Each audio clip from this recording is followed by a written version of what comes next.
All right, good evening, everyone. We will be reconvening from our closed session, and I'd like to make the following announcement. By a 5-0 vote, the City Council authorized the City Attorney's Office to initiate litigation in one matter. The name of the defendants and details are not subject to disclosure at this time.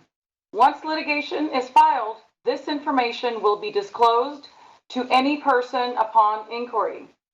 I will now adjourn the special meeting at 6:00 p.m. And I will now transition and call to order the Elk Grove City Council regular meeting. Today is Wednesday, February the 10th, 2021. It is still 6 p.m. Clerk. Thank you, Mayor Singh Allen. Consistent with Executive Orders N-29-20 and N-35-20 issued by the Governor of the State of California, this meeting will be conducted by teleconference only. The meeting location will be the City Council chamber, but it will not be open to the public. This meeting of the Elk Grove City Council will be replayed on Metro Cable Channel 14 on Friday, February 12th at 1 p.m. and Wednesday, February 17th at 6 p.m. It is being closed captioned and will be webcast at sacmetrocable.tv. City Council meeting videos are also archived on the city's website at elkgrovecity.org. For members of the participating audience who may have personal electronic devices, please place them on silent mode during the meeting or on mute when you are not speaking. Elk Grove City Council welcomes, appreciates, and encourages participation in the City Council meeting. City Council requests that you limit your presentation to 3 minutes per person so that all present will have time to participate. City Council reserves the right to reasonably limit the total time for public comment on any particular noticed agenda item as it may deem necessary. Pursuant to Resolution Number 2010-24, no individual speaker concerning public comment may address the City Council for more than 3 minutes. The City Clerk will run a speaker timer, and after the first 2 minutes have passed, a single bell ding will sound to inform you that 1 minute remains. When the total 3-minute time concludes, a series of bells will sound. And as with our teleconference environment meetings, which mostly are audio, for any of our votes or our roll call that we take, we do that via a roll call verbal vote. And I can start off with that call to continue the call to order to the roll call. And for the roll call, I will be starting with Councilmember Spies. Present. Councilmember Hume. Here. Councilmember Suen. Here. Vice Mayor Nguyen. Here. And Mayor Singh Allen. Here. All right, if I can get everyone to stand up and please address the flag and join me in the Pledge of Allegiance. Hand over heart. I pledge allegiance to the flag, to the United States of America, and to the republic for which it stands, one nation, under God, indivisible, with liberty and justice for all. You may be seated. We will now observe a moment of silence.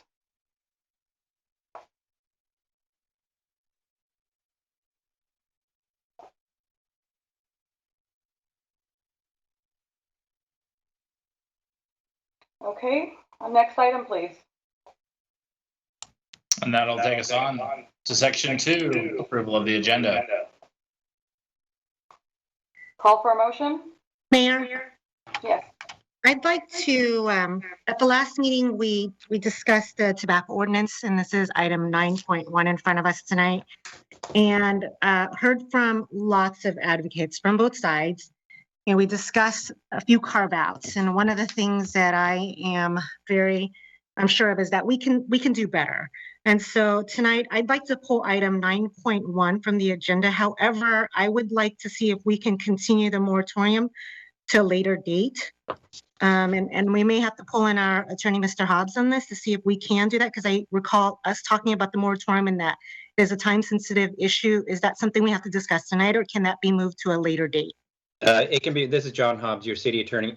It can be moved to a later date. That's not a problem. The moratorium expires on, I'll give you the exact date here, just a minute, March 12th, 2021. So we have some time.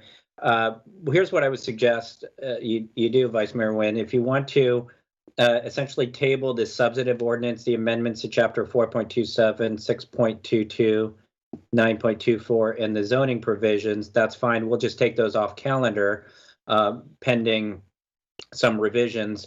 But what I would suggest that you do is move to continue the public hearing on the moratorium to a date certain. I would suggest the next meeting, which is February 24th. And then we can bring that back and the council can vote on that separately. Just the moratorium. Just Okay. the moratorium. Yeah, my Perfect. suggestion is we'll table the substantive ordinance for a date to be determined later. We will bring back only the moratorium. So we'd be continuing the public hearing on the moratorium until February 24th is my suggested motion. So Okay. just to be clear, then the item 9.1 will be removed from tonight's agenda, and then the moratorium piece comes back at the next meeting. That is exactly right. And the substantive ordinance would not come back in the next meeting. That would come at another date to be determined. Okay. Yeah. Was there a second to that? If not, I'll second that. Yeah, I seconded that. Yep. Okay. All right, we have a motion and a second. Any other discussions on this? Okay. And with no further discussions for that approval of the agenda, we will start off on the roll call vote. Councilmember Spies. Yes. Councilmember Hume. Aye. Councilmember Suen. Yes. Vice Mayor Nguyen. Yes. And Mayor Singh Allen. Yes. And we have an agenda before us. With that, there are no closed session items under Section 3 of the agenda, so that will carry us forward to Section 4, our presentations and announcements. And that one presentation being item 4.1, which is a proclamation in recognition of Black History Month. Mr. Clerk, before we move on, I know there were quite a few people who had reached out wanting to speak on that item 9.1. Will they be notified that it's been tabled off agenda? Notified as in right this very minute? Well, I mean, just so they don't sit around thinking they're going to speak on item 9.1 and 9.1 never comes around. I can see what I can do. We have 45 individuals that signed up to speak. That will tie up a little bit of resources, but I can start kind of making that movement towards that. Yeah, I think that's a great idea, just so that they're not on standby indefinitely. If we can respond to those emails requesting to speak, that's a great idea. Can we do an announcement on social media or something on the website and try to catch some of those 45? That I would have to defer to other staff, but I do have most of the folks with an email contact, so it's just a matter of getting a template and sending it out to them. Oh, perfect. Thank you. Thank you for that suggestion. All right, so we are on item 4.1, our proclamation in recognition of Black History Month. It is my honor to read some of our whereases in the proclamation. Whereas Black Americans for generations have courageously led the pursuit of justice and equality, struggling to overcome the past, yet still moving forward, taking on the challenges to advance reforms and break down barriers as we strive as a community to live by the principle that all people are created equal. And whereas in 2021, the city of Elk Grove embarked on a Black History Month campaign to highlight the important and life-changing achievements that Black Americans have contributed to the world. Whereas it is also important to take the time to learn from the many lessons found in history's failures, successes, disappointments, and triumphs as we strive as a community to pursue an inclusive vision and maximize our potential to positively shape our world. Now, therefore, be it resolved that the City Council of the City of Elk Grove hereby affirms and proclaims February 2021 as Black History Month in the City of Elk Grove and urges the community to remain committed, not just during Black History Month, but every day of the year, to be champions working towards equality, justice, freedom, opportunity, and hope for all. Signed this day, the 10th day of February 2021. It is my pleasure to invite Ms. Betty Williams, representing the NAACP.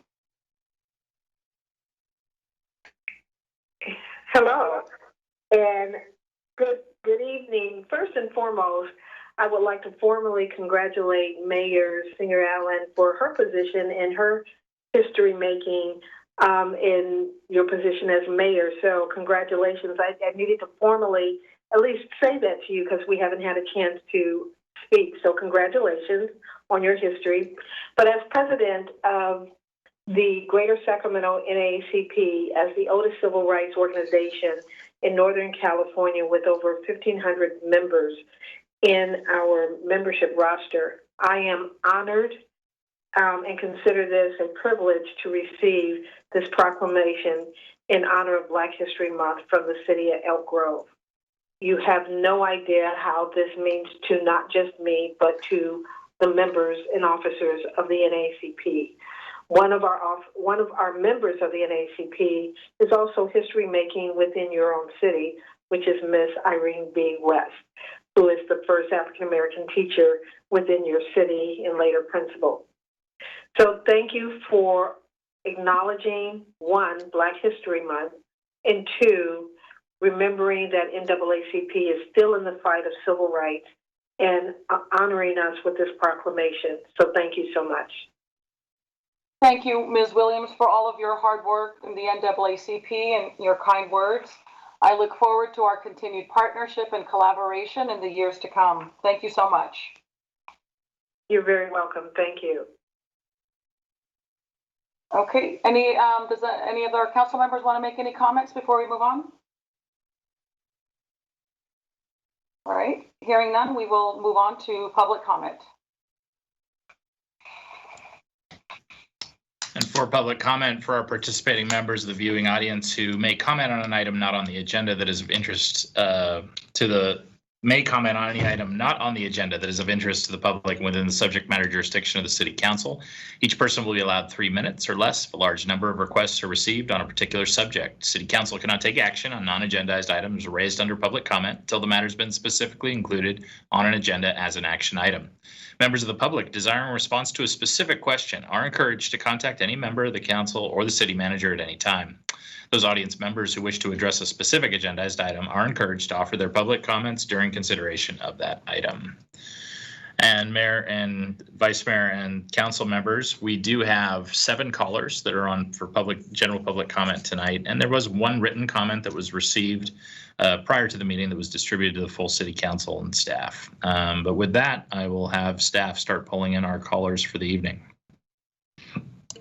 Caller, you may go ahead. You have 3 minutes. Thank you. First, I'd like to say thank you to Jason for remembering me from the past. It was very, very nice. But Mayor and Council, I'm calling to share my concern about the ability to my pursuit of happiness in Elk Grove. In June of last year, I was involved in an auto accident where my car was totaled. And following that, I received a bill for $431, which I can't believe. And that was for, I think, response of fire. It's now in collections. And what really concerns me about this is in July of 2018, I received a ticket on Whitlock at 35 miles an hour. The street it was has since been up to 45. But it's a $500 ticket, and I requested through the California Public Records Act information concerning the Elk Grove PD policies for traffic enforcement and several other pieces. I have yet to be satisfactorily received information. So while I'm in collections for a $431 bill after a $500 ticket and paying over $7,000, again, over $7,000 for Melrose and property tax, I still can't get these records. I spoke to Lieutenant Schnippel for over an hour. He was able to help me. I went to another council meeting last year, and the officer that helped out, again, was unable to provide those documents. So where Elk Grove demands their money and will take legal process, they will not do the same thing for CP, the Records Act request. With the high cost of this town and the inability to get those records, my pursuit of happiness in this town is very challenged. And with that, that's all I want to share. Thank you, sir. Next caller, please. Caller, you may go ahead. You have 3 minutes.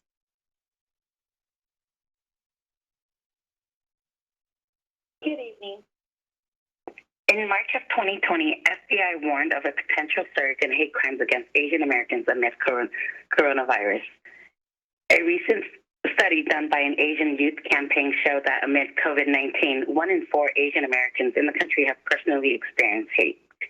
Bing Allen, as a person who claims himself to be a person of integrity, you are a part of this problem and one of the perpetrators in this crime against the Asian American community. You spilled hate onto my people and my culture and still have not acknowledged your wrongdoing. You have inspired people in public to continue on this attack. Recently, Herman Nagra, a candidate for city council in the city of Clovis who shares your familial views and background, has told his incumbent, Vong, to call off his vicious gangs because Mongs are tied to mafias. Bing Allen, you are the sole responsible person for this hate. Elk Grove Police Department, you are also responsible for the increased crime against the Asian American community. You refuse to arrest and charge a person, a white man, for driving into a group of Asian Americans protesting on the night of September 29th. What if he was a black man? What if the group of protesters were black Americans? I believe that you would have changed how you handle this case. You would have arrested and asked questions later.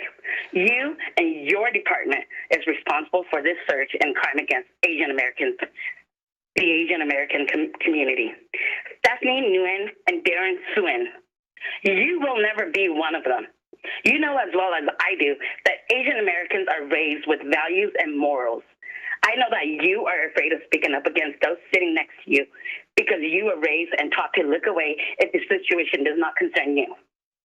If you can turn a blind eye to what is happening to Asian Americans in your city, in your backyard, and you refuse to speak up against it, you are very much responsible for contributing to these crimes. And Stephanie, please do throw your name into the hat for supervisor. You do not deserve a seat on the city council team because you sit there and refuse to speak up against the hate against your own community. I'm so sick and tired of every one of you dismissing the pain of every caller who has been calling in for the last 6 months.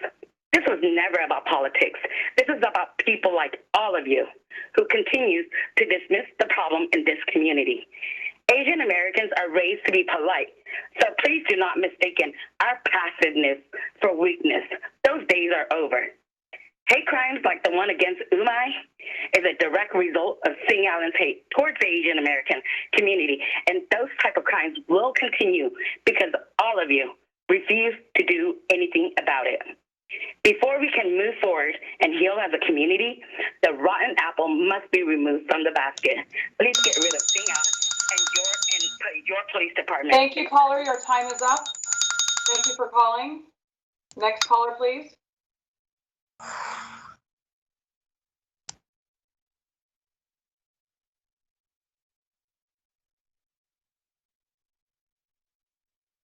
Caller, you may go ahead. You have 3 minutes.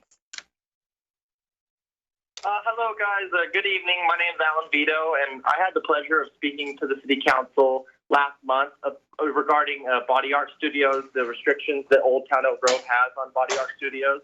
And I just kind of wanted to speak to how quickly the council all got back to me, especially Pat Hume, Derek Swin, and Mayor Bobby Singh, and Stephen Dietrich. You guys all got back to me and checked in over email and expressing your concerns for my family's business during COVID and all that stuff. And I really appreciate you guys showing us your support.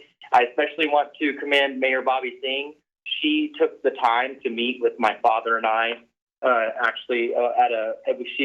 was trying to get a scheduled meeting with everybody. I know everyone has busy schedules, but she took the time to actually meet with us in person, a socially distant meeting at a coffee shop, with masks on, and we were actually able to talk about things. She expressed her support for small businesses, and I strongly believe that a lot of the council members, the current council, supports small business, and I really hope that we can kind of meet up. And hopefully, I was told by Christopher Jordan with special planning that there was a few different options that we could take to get this restriction on body art studios lifted. I really hope that we can bring that back up to the table. Hopefully, maybe the council can discuss can discuss with the staff, maybe about reviewing it again and changing it up a little bit. But to see, because I really think that it would be a great addition to Old Town to bring Body Art Studios. We have the perfect tenant for on top of our building. And I also just am very glad that the council got back to me so quickly. So thank you guys so much, and I hope you have a great rest of your night. Thank you, sir, for calling. Next caller, please.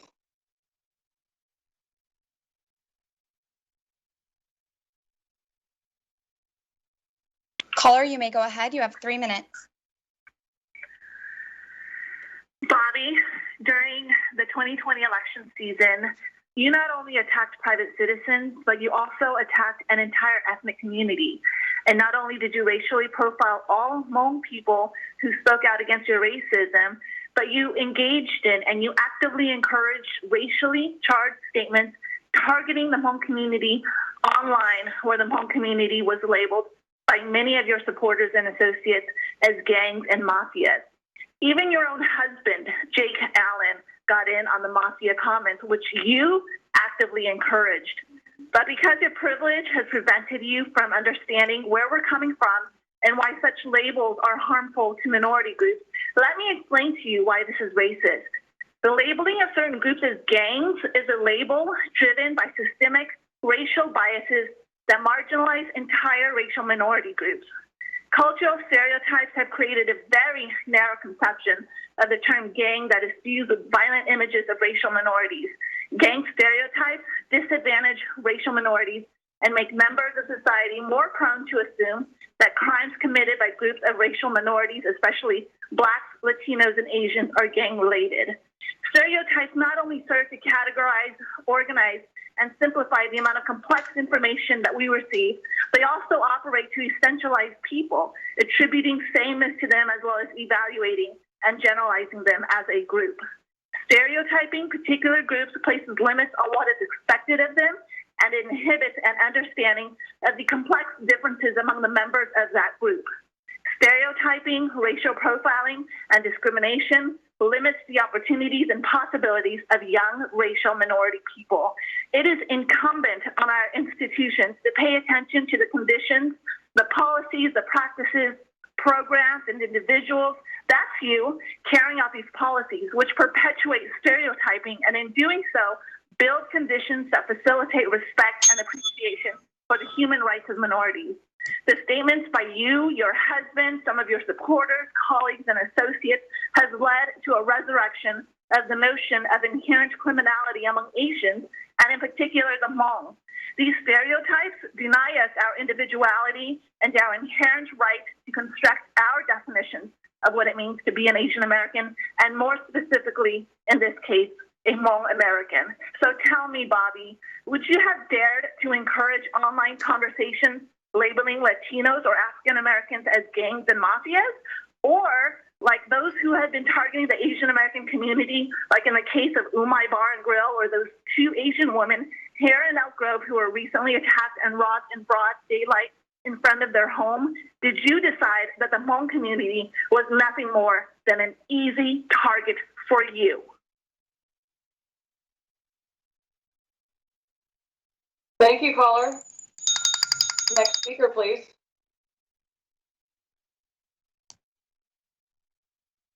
Caller, you may go ahead. You have 3 minutes. Okay, thank you.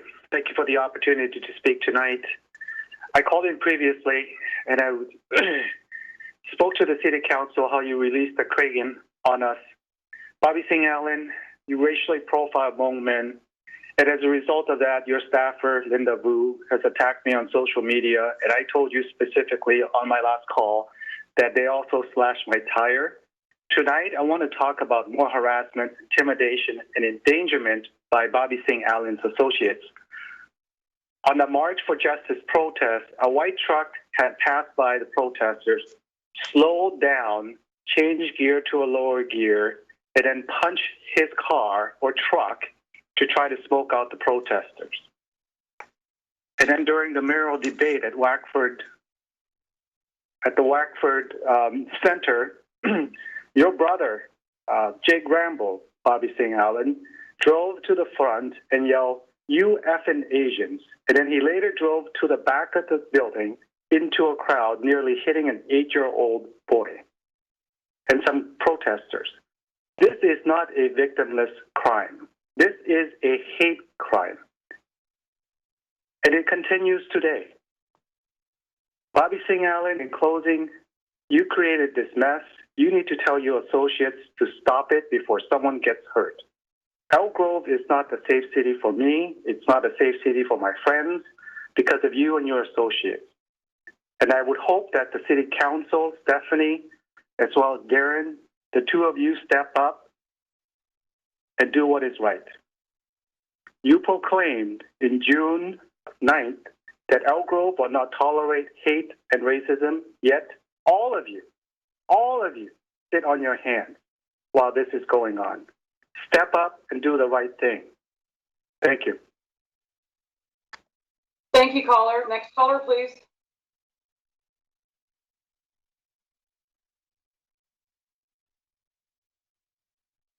Caller, you may go ahead. You have 3 minutes. Good evening. This is Dr. Firdaus Sheikh. I'm back with the same message for Bobby Allen. Our nation has decided to hold people in office accountable in Washington, D.C. What a relief. But what's happening locally right here in Elk Grove and Sacramento? Elk Grove is still hurting from the malicious, dirty politics played by Bobby Allen and her gang. The attacks are still ongoing. She continues to still block us. Why? Because Bobby Allen is facilitating and inciting goons by her arrogant disregard and cocky confidence that she belongs to a corrupt club that will scratch her back if need be. It's time to catch this bull by the horn. Elk Grove needs to ensure that this botched-up, pathetic leadership won't breed cancer.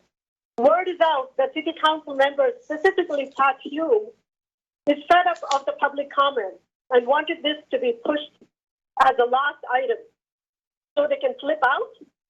That clearly tells me that behind the facade of the screen, the City Council is either having a party, sleeping, or trying to just block us out.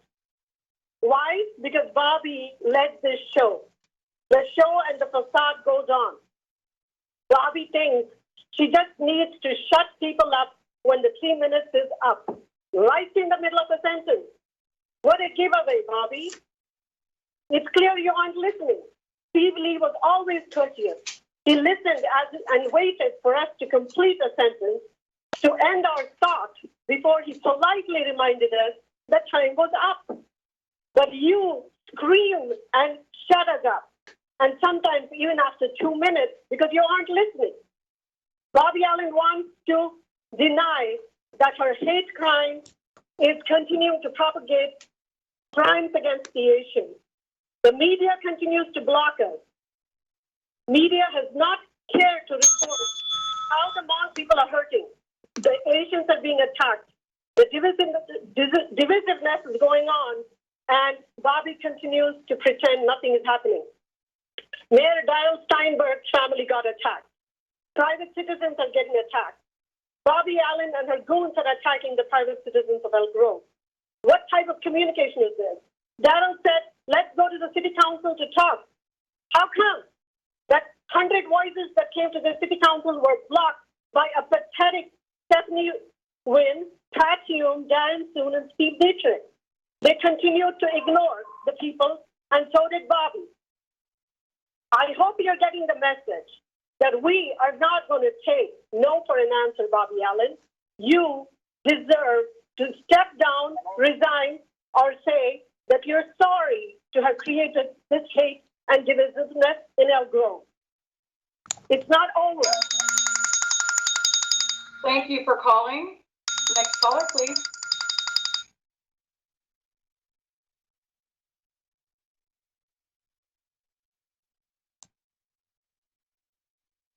Caller, you may go ahead. You have 3 minutes.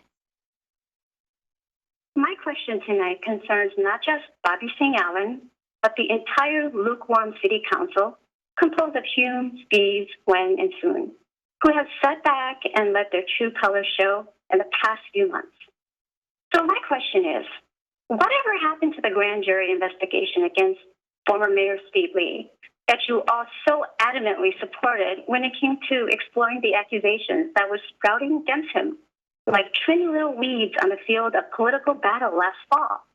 Why haven't you followed up on anything since the moment Bobby Singh Allen won her election? Do you no longer believe Steve Lee to be a dangerous, misogynistic bully? Do you no longer care about the accusations of trauma that were levied against him? But hey, I think we all know the answer. Your friend, Bobby Singh Allen, won the election. So none of that matters anymore, right? But is that the message you want to send to the city, to your children, to the women of Elk Grove? That as long as your preferred candidate triumphs in the end, that due process isn't important anymore. And the solutions you set into motion can just be tossed aside and forgotten? See, this is why it's important to remember that if you choose to lie in order to meet your ends, you must go all in on your lie. You don't just get to stop and forget about it once you and your friends succeed in slandering the opposition. So I ask, what are you going to do now? Well, whatever it is, you need to do something. Because right now, with your silence, you are showing one of two things. Either that you did, in fact, lie and talk tough with empty words in order to meet your own ends, or that you just don't care all that much about the due process that you toot as being a cornerstone of the values of the city that you run. So which is it? Are you all liars? Or are all of you just half-hearted and lacking vigor when it comes to seeking justice? So if any of you actually think of yourselves as true and brave leaders, I encourage you, any of you, to quickly share your thoughts on the status of this investigation before you take the next call. Please, let your voices briefly be heard. Your voters are listening. And one last thing, Sacramento County, I implore you, please do the investigation on Steve Lee. Prove that these women are the ones speaking truth. Put faith in the people that such allegations are taken seriously, that women are worth the time and effort to bring their accused to justice. Thank you. Thank you, caller. Next caller, please. And I believe that concludes our speakers who signed up under Section 5, General Public Comment. All right, thank you, clerk. Next item. That'll take us on to Section 6, General Administration Information. Good evening, Madam Mayor, members of the City Council. This is Jason Behrman, City Manager. The music sculpture created by Bennett Galleries was installed recently on the Avenue for the Arts, last week. The Bennetts are graduates of Elk Grove High School and created the work to pay homage to digital music. The installation of this piece completes the Avenue of the Arts at District 56. The space now features public art sculptures representing music, performing arts, literary arts, and visual arts. Also at the District 56 campus, weather permitting, the neighborhood market is scheduled to return to District 56 tomorrow night, February 11th, from 4 to 7 p.m. Stop by to support local vendors and visit the city's booth to help us celebrate Black History Month and Lunar New Year. The city has partnered with AARP to offer free tax preparation services for seniors. The program will be held by appointment at District 56 from February 16th through April 15th from 9 a.m. to 3 p.m. Those interested in receiving assistance should contact 211 to sign up for an appointment. Staff has completed a successful rollout of electronic bidding. All capital projects, as well as most of the operations and maintenance construction contracts advertised after January 1, will be electronically bid. Based on the initial bid opening, staff is seeing an increase in the number of bidders, as well as reduced staff time to complete the bidding process. The Camel Road reconstruction project was advertised on February 5th. Staff anticipates coming to City Council on March 24th to award the construction contract. As a reminder, this project will reconstruct the existing Camel Road from Bruceville Road to approximately Lots Parkway to a 2-lane divided roadway with standard lane and shoulder widths. Staff recently submitted 9 transportation grant applications totaling over $19 million. 7 of the applications were in the maintenance and modernization category, 1 was in the community design category, and the final application was in the transformative category. Elk Grove Animal Service is now accepting applications for their spay and neuter voucher program. Vouchers can be redeemed at participating local vet clinics. Vouchers covering all or half the cost of these procedures are made available to Elk Grove residents with proof of residency. Residents can request up to 2 vouchers per household for unaltered cats and dogs. A limited quantity is available. Learn more and apply online on the city's website. In accordance with the city holidays, City Hall will be closed next Monday, February 15th, in observance of President's Day. A few COVID-19 updates. Sacramento County has started coordinating vaccinations at various sites for Sacramento County residents age 65 plus. With roughly 200,000 people over the age of 65 in Sacramento County and a limited vaccine supply, it may take a while to get an open appointment slot. Sacramento County Public Health will continue to work with their federal and state partners to expand capacity and supply in the weeks ahead. Vaccinations are free and available regardless of immigration status or insurance coverage. For ages 65 and older living in Sacramento County, visit the Sacramento County Public Health website to make an appointment. As a reminder, Sacramento County operates a COVID-19 testing site in Elk Grove, right around the corner from City Hall. Free testing is administered by appointment only at 9623 Studio Court, Tuesday through Thursday from 7 a.m. to 7 p.m. To make an appointment, complete the online registration process at lhi.care/COVID testing. And I'm pleased to report that our Geographic Information System, GIS staff, has created a dashboard with up-to-date information about our Great Plates program. It includes information on participants, restaurants, meals served, and how much money is being invested into local restaurants. The link is live and publicly accessible on our Elk map page off the city's webpage. Our Great Plates Delivered Senior Meal Program continues to help hundreds of seniors daily. There are 513 seniors and 18 restaurants currently participating in the program. More than 215,000 meals have been delivered since the program's launch on May 13th. As of February 5th, Great Plates has invested more than $4.1 million in local Elk Grove restaurants. A new extension has the program running at least until March 8th. And I'm happy to answer any questions that the council might have. Thank you, Mr. Berman. Any questions from council? No questions, Madam Mayor. This is Councilman Soon, but I just want to highlight the bid award for Camera Road. That's a milestone that we've been all working toward for many years. Thank you. Well said. Anyone else? All right, thank you, sir. Excellent report. Next item, please. And just as a update to the full city council, I've reached out to a majority of the folks that I had an email contact. We still have a few callers that I'm going to be calling back on 9.1, but I've had an opportunity to send out those emails to folks. With that, we will continue on to section 7, the city council comments, reports, and future agenda items. All right, excellent. I will start with Council Member Hume.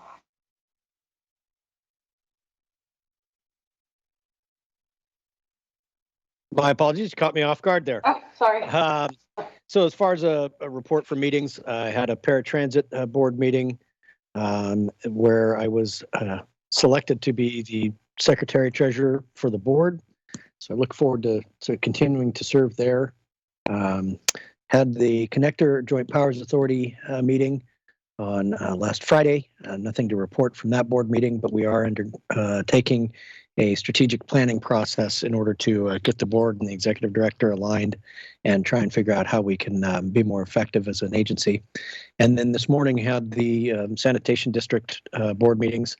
Nothing specific to report other than in an agenda item regarding refinancing some debt that the agency carries. It was revealed that whereas the board years ago had voted to approve rate increases up to, I believe it was $62, somewhere around there, that has proven to be unnecessary due to good debt management and good project cost controls. And so as we near the end of the Echo Water project, upgrading the sewer treatment plant to the largest tertiary treatment plant west of the Mississippi, where we are at with current rates will be sufficient and shouldn't be burdensome to the ratepayers any further. So that's good. Then as far as future agenda items, the gentleman that called earlier, Alan Vito, I would just like to see if there's consensus amongst my colleagues to empower staff to at least run something up the flagpole, take a straw poll, whatever you want to say, but just to put out early feelers of whether or not making that adjustment to the Old Town SPA would be met with significant resistance, or whether or not there's a light at the end of the tunnel. And then assuming it is the latter and not the former, then we could discuss how that might play out going forward. Is there a consensus to do that much? I would certainly be interested. Mayor Singh Allen. Yeah, I'd be fine with that too. And this is Kevin Spees. I would as well. Okay, so then I will work with the city manager and with Christopher Jordan and figure out what that might look like. And then the second thing is I'm asking if the council would be willing to give direction to staff to create a proclamation for adoption at the next council meeting. This was received from the gentleman, Dan Drydock Shockley, who we've had some dealings with in the past. He's a hereditary colon cancer survivor, and he is asking for a proclamation, I guess February 28th is Rare Disease Day. I would certainly support that, Mayor Singh Allen here. Yes, okay. Councilmember Soon here. Sorry, I support both of it. My unmute button wasn't working. So it looks like we have consensus. And this All is right. that would as well. Great. Well, thank you all. I will go ahead and forward this email on to the city clerk, and I appreciate the support. Thank you. That's all. Thank you. Councilmember Spees. Yes. So last week I had a meeting in the Sacramento Public Library. Not a whole lot to report out of that, although there was a reorganization of the board. And our STA meeting for tomorrow has been canceled. So that's all I have. Thank you. Thank you, sir. Councilmember Soon. Thank you, Mayor. We had our transportation committee meeting for the Sacramento Area Council of Governments. Not much to report. We did have a presentation providing an overview of SACOG's role in fair housing issues and how that, our regional housing needs assessment, which our city will be talking about soon enough, should affirmatively further fair housing. So stay tuned for more on that. And then I'll defer to the mayor for further details. Don't want to steal any thunder, but we also had a kickoff for our COVID. That's okay, Mayor. It's our COVID resiliency and recovery task force, consisting of local and a few regional stakeholders in business, labor, banking, healthcare, and the conversation and small business owners. Just trying to gather information at this point to see how our Elk Grove residents could benefit and take full advantage of existing resources. So thank you very much. That's it. Thank you, sir. Vice Mayor Nguyen. Thank you, ma'am. I'm just going to go through a couple of things that I do during my day job, just because I feel like it's going to be information that would be very useful for our community. And so as it relates to COVID-19, the county has extended resource coordinators and business navigators. Many organizations, over, I'd say 15 organizations, have resource coordinators and business navigators. And so if you are in contact with anybody that has been tested positive for COVID, there are resources available for them, from food to safe housing and paid leave quarantine as well too. You just need to get a hold of a resource coordinator if one hasn't gotten in touch with you yet, to set you up with many of the resources that are available to you for free.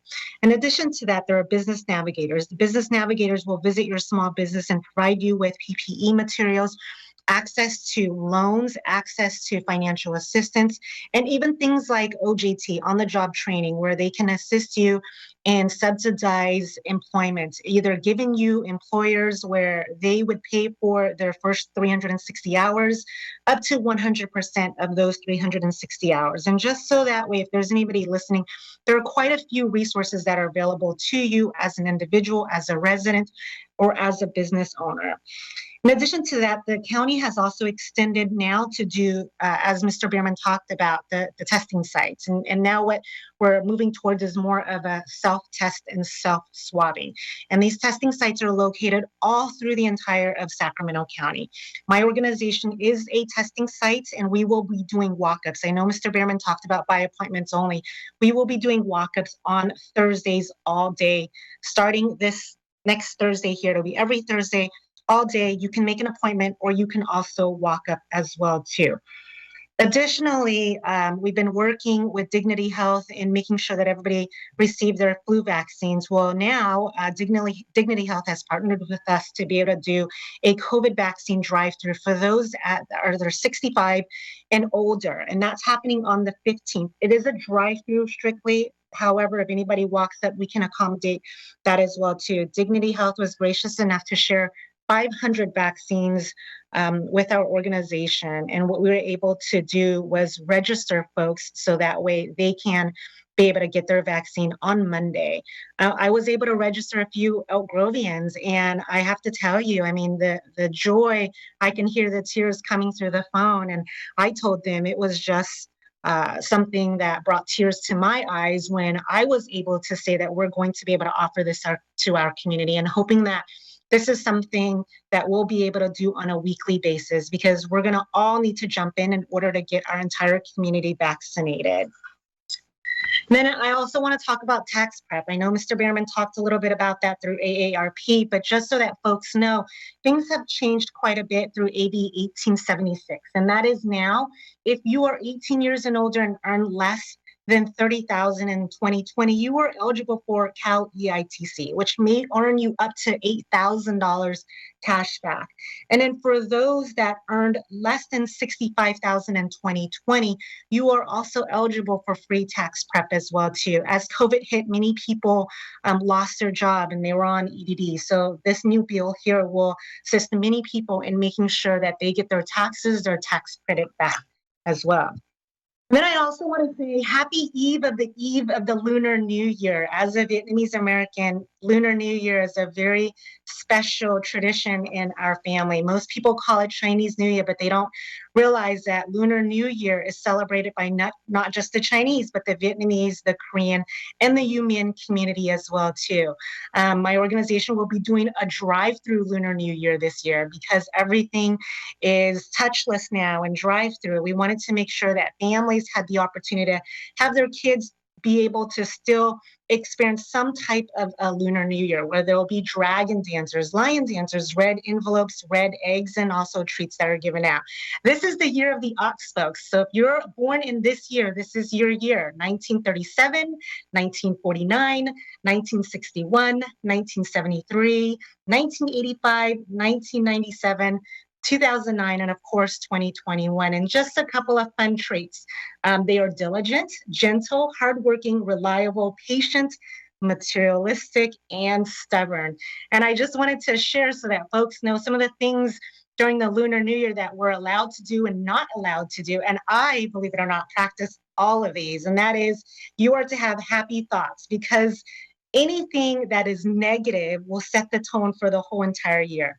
No cutting of anything, no cutting of your hair, no cutting of paper, because New Year is supposed to be for togetherness, family getting together. Anything that you cut kind of splits us all apart. No sweeping, because we believe that if you sweep, you will sweep the wealth and the luck away. And you can't wash your hair, because if you wash your hair, you'll also wash away all the good fortune. So just some fun things for folks to hear about. The last speaker talked about former Mayor Lee, and I actually have this on my list here to talk about. Back in October, as we discussed with the mayor and the grand jury investigation, as you recall, one of the things that I asked the mayor to do is to work with me on educating our community about the Hmong community, because as it turns out, many people didn't understand the Hmong community and their cultures and their tradition. And as a matter of fact, former Mayor Steve Lee and I have been in conversation, and I'd ask if he would still be willing to do such thing and work with me on how we can move forward with this. And he did respond back. So I have in conversation with him about, yes, he'd be more than happy to do something. And we're going to try to figure out the best approach to do this. But I wanted to give an update because this was discussed, and I didn't want people to think that I just dropped it and it was just more talk to just say, but we are following up on that. And former Mayor Steve Lee and I are going to work together and trying to put something out there. And then last but not least, I'd like to see if we can talk about, not necessarily talk about, but a bit again, right before or right after election, we talked a little bit about the community workforce training agreements and said it was up for in discussion is what I last heard, I believe. And I wanted to see if that's still something that is going on and we're able to maybe get an update sometime on where that is. And sorry for the long wind, but that's all that I have, Mayor. All right, thank you for your report. There's a lot of great information on resources that you mentioned. If it is possible, if you can share that even with like Kristen Lawrence and myself and Councilmember Soon as part of the Economic Recovery Task Force so that we can compile all of this information because not knowing how many are actually listening in, I would just hate for this to be a missed opportunity to share all of the wealth of resources that you mentioned. So would love to get copies of that. That would be great. Thank you. And now for my report, so I sat on the Sacramento Area Sewer District and Regional County Sanitation District with Councilmember Hume, who did a great update on that. Also the Economic Recovery Task Force. We met yesterday with the full group. Mr. Soon covered most of that. So just great work, great group of folks, diversity in there and just different trades. So it's very well represented. So I'm very proud of the work that we've already done to this point. I would also like to ask whether it's the next city council meeting or one thereafter, depending on how the agenda is built. I would love to get a transportation update as a report out, similar to what Mr. Bierman provided for us for our COVID information.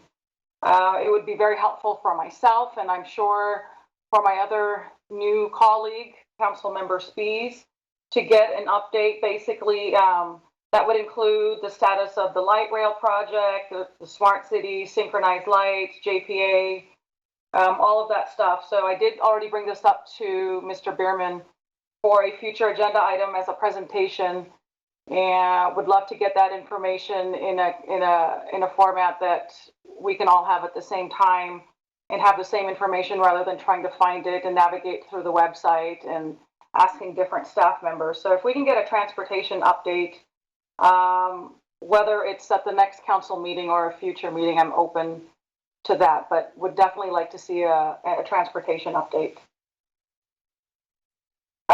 So do we, I'll probably need consensus for that. So are there other council members who would like to receive this information?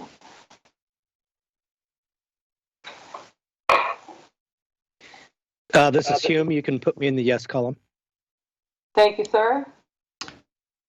Yeah, this is Soon. That's fine. Thank you. Great.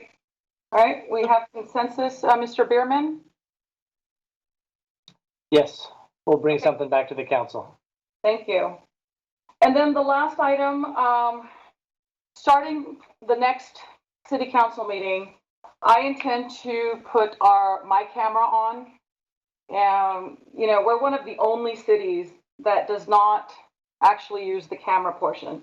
And this is not mandatory. It's up to you if you want to put it on, but at least when you're speaking, I just think you know, we've been in COVID for almost a year. And initially when this platform was launched, it was to navigate through the glitches and so forth.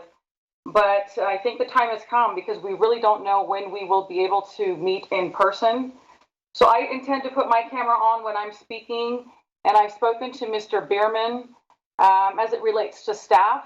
So the staff members that are doing a presentation, they'll have their camera on for presentation purposes. It can be off for all others, but when we're speaking, I just think it's polite and it definitely increases engagement and transparency. And I hate to be literally one of the only cities that I know of that does not put on that camera. And so I think for efficiency, and we've got some big ticket items coming on, it's not mandatory for council colleagues, but I certainly will be putting it on. So I just wanted to let you all know. So you're not surprised when the camera goes on from me next week. That's all I have for my report. We will go on to the next item. And that next item will take us to section 8, our consent calendar items. All right, I would like to open the public comment opportunity. And Mayor, Vice Mayor, and council members, for consent calendar items, I did not receive any prior items. I'm just checking my comms right now, but no sign up to speak. So all clear for public comment on the consent calendar. All right, I will then close the public comment opportunity. Any questions? We will move to approve the consent calendar. Hume, I'll move. Approval. Second. All right, we have a motion and a second. And with that, I will start the roll call vote, starting with Councilmember Spies. Yes. Councilmember Hume.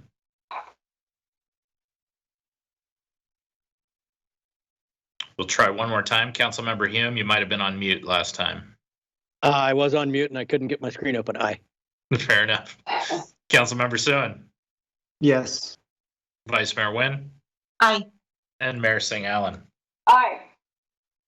The consent calendar items will pass 5-0. We would head to section 9, our public hearings, but we did, with the approval of the agenda, move to not hear item 9.1, one segment of 9.1, which was the continuance of the moratorium that was continued to a date certain of February 24th, 2021. With that, that will take us to section 10, our regular agenda action items and recommendations. Starting with item 10.1, which is to receive an update on the Camera Road Urban Design Study Project and provide direction on next steps. Good evening, Mayor and Council members. Christopher Jordan with Strategic Planning. I'm joined this evening by Neil Payton from Torty Gallison Partners, who will be assisting me in this presentation. I'm going to set the stage a little bit, and then we'll dive into the details of what we have for you this evening. I want to go back a little bit to 2019, actually February 2019, during your last City Council retreat. There were a variety of topics that were discussed during that meeting, including economic development and the connections between land use and transportation, and that informs various decision making. From that discussion, the council directed this work effort. So we're bringing back the summary of what's gone on since then with this and requesting your direction on next steps. So as we think about the Camera Road corridor and what's potentially going to be developed over there over the coming years, I think it's first important to note that our prior planning activities have focused on the more traditional idea of large suburban office parks, and particularly in the Southeast Policy Area, or SEPA, where we have more than 300 acres of land zoned designated for office park development. It includes office designated lands as well as some light industrial flex spaces. But the intent is for there to be a real limited use of mixes of uses that occur. They're really meant to be more professional office spaces, these light industrial spaces, surrounded by large parking fields. So while we allow for multi-story development to happen, it's really a very suburban context that land plan has been set for. As you can imagine, though, the market has been changing since those plans were first adopted in 2014, and even some of the older plans like the Lent Ranch planning area back in 2001. We've seen this change happen in a variety of ways, but something to sort of highlight as what we've taken as sort of a guidepost.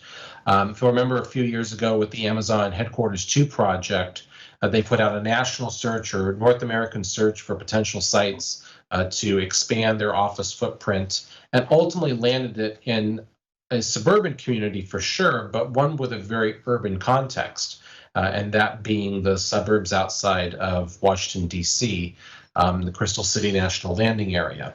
And we've seen this happen with other projects over the last few years, and particularly with campus remodels for larger companies, where they've gone back in or they're looking for sites that have more urban context and flavor to them, rather than the traditional suburban office park model. Even the Silicon Valley area and San Jose, if you go, say, over by Paramount's Great America and near Levi Stadium, there's actually a lot of redevelopment opportunity there that's slated to happen to infuse mix of uses to happen there. More recently, though, obviously, COVID is creating some series of impacts on office spaces. I actually saw a statistic today. Someone had surveyed about 2,000 companies, and they had identified that between 50 and 70% of them were looking at substantially reducing their office footprint in the coming year or years. And I think another 10 or 15% were actually looking at fully eliminating office spaces for their employees and going to a completely telework environment. So that's creating immense pressure on where this area could go in the future and how we could absorb potential land uses. And finally, Camera Road itself is a context piece to think about.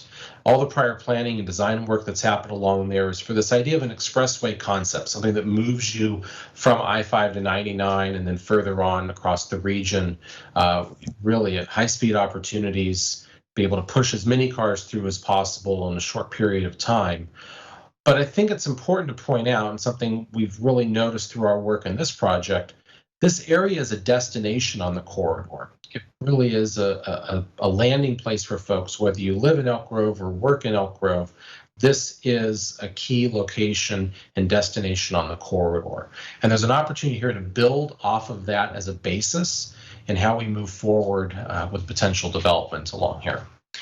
So with that table being set, your direction to us back in February of 2019 was to continue studying this land use and transportation connection, looking at the Camera Road corridor from 99 to essentially Bighorn, as well as the Promenade corridor from Camera Road up to Whitelock, and potentially identify changes, the land plan and transportation systems there that could lead to the creation of a more urban style development characteristics along the corridor. So with that, I'm going to go ahead and turn it over to Neil, who's going to take a big chunk of this presentation. I'll jump back in a couple spots and then wrap up for you. Neil, take it away. Thank you, Christopher. Good evening, members of the City Council.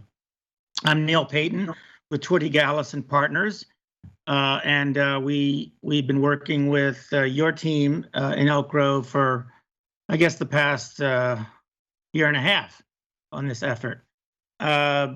So again, just to point out the study area that we were involved with, you might think of Camera Road as the center of that, with the South Study area to the south and the SEPA to the north.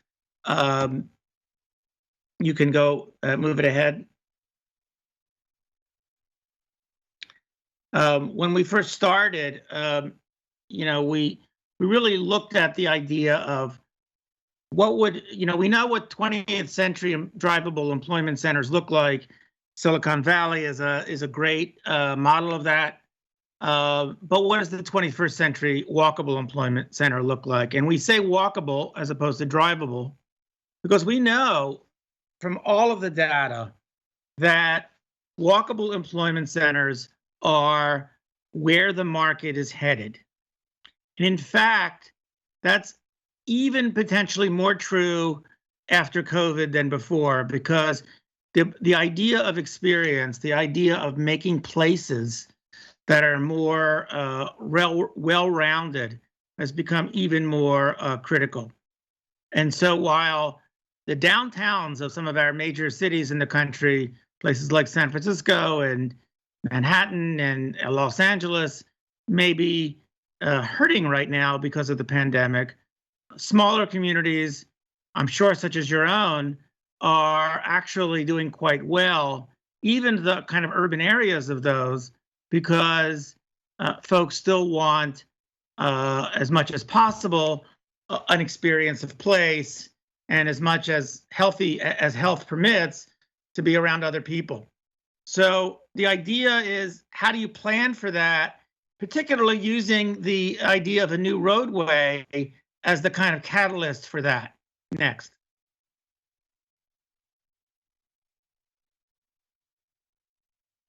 We do that in the context of what we call the triple bottom line approach, meaning that everything I talked to you about this evening really relates to three things that are connected: environment and health, social and cultural vitality, and economic prosperity. We believe that all three of those things are actually connected and can be kind of reinforced, self-reinforcing, mutually reinforcing, I should say, with the right land plan, the right approach to Camera Road, and a few other things as well. Next. The principles are several, but not too many. One is that you have a mix of use or diversity of use, so that folks who want to can actually live and shop and work in close proximity. Some people were referring to this idea now as the kind of 15-minute city. The ability to almost get anywhere, walking anywhere that you need to go in 15 minutes. That might not be possible for everyone, but it's certainly a wonderful ideal. Pedestrian-oriented streetscapes. It's not enough to build sidewalks on every street. You actually have to have streets that people want to, or sidewalks that people want to walk down, because they lead somewhere and because they're enjoyable and captivating as you walk. Multimodal. We get around by many ways. We walk, we bike, we take e-scooters and e-bikes, we take buses and transit, and we drive. And sometimes we drive in our own cars, sometimes others drive us, like from Uber, Lyft, and taxis. All of those are part of the mix, and we should be planning for all of those simultaneously. Next.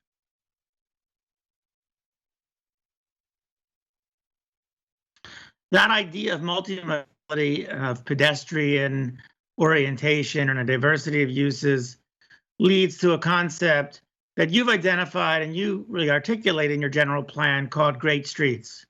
All right, and we know that great streets are not just enjoyable and joyful, but they actually create economic value. And as part of great streets is the idea of pedestrian connectivity. If you plan with the pedestrian first and foremost in mind, you will actually get people walking to places.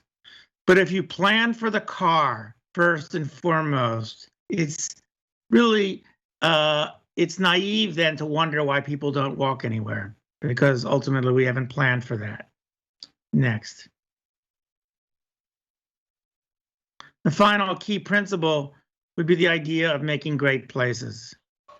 Places you want to go to because you just want to go there, because they make you feel good, because you're likely to meet your friends or your colleagues, because you get inspired.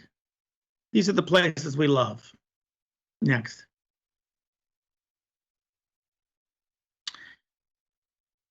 So using that as our guide, and let me say using walkability as the kind of metric that we use, what are some of the things we need to be considering? Well, we need to be considering the fact that humans actually do like to walk. We're built to walk. We evolved to walk. The prehistoric humans walked anywhere from 6 to 9 miles a day, actually. So our bodies are structured for that, if in fact we have environments that are safe and comfortable to walk in. Now, to do that, we need a number of things. You need, among other things, you need a certain amount of intersection density. Now, that's probably something you haven't thought about very much. What do we mean by intersections? It turns out more is better in this case. So the most walkable places you can imagine, the places we go to spend thousands of dollars to go visit in Europe or Asia, they have tremendously high numbers of intersections per square mile. Now, some of these aren't intersections for cars. Some are just for people on foot, but nonetheless, they're there. Even in a city like downtown Los Angeles, there's a fair amount of intersections per square mile, 150 of them. But in a place like Irvine, a suburban community in Orange County, we see about 1/10 the number of intersections per square mile than we do in a place like Los Angeles, which is again at 1/10 of what we might find in a place like Venice, Italy. So Irvine has 1/100th of the intersection density. Irvine is not very walkable. So there are a number of reasons why having a lot of intersection density is important. It makes smaller blocks, but it makes many more routes to walk and drive through. And what that means is no one street has to do too much work. Now, it turns out not only is it more enjoyable to walk in an area with a lot of intersection density, it's also safer. A study done of about 100 medium-sized cities in California, ranging in size from around 40,000 to about 100,000 people, found that those cities that had the most intersections per square mile were safer. That is, they had less of automobile fatalities.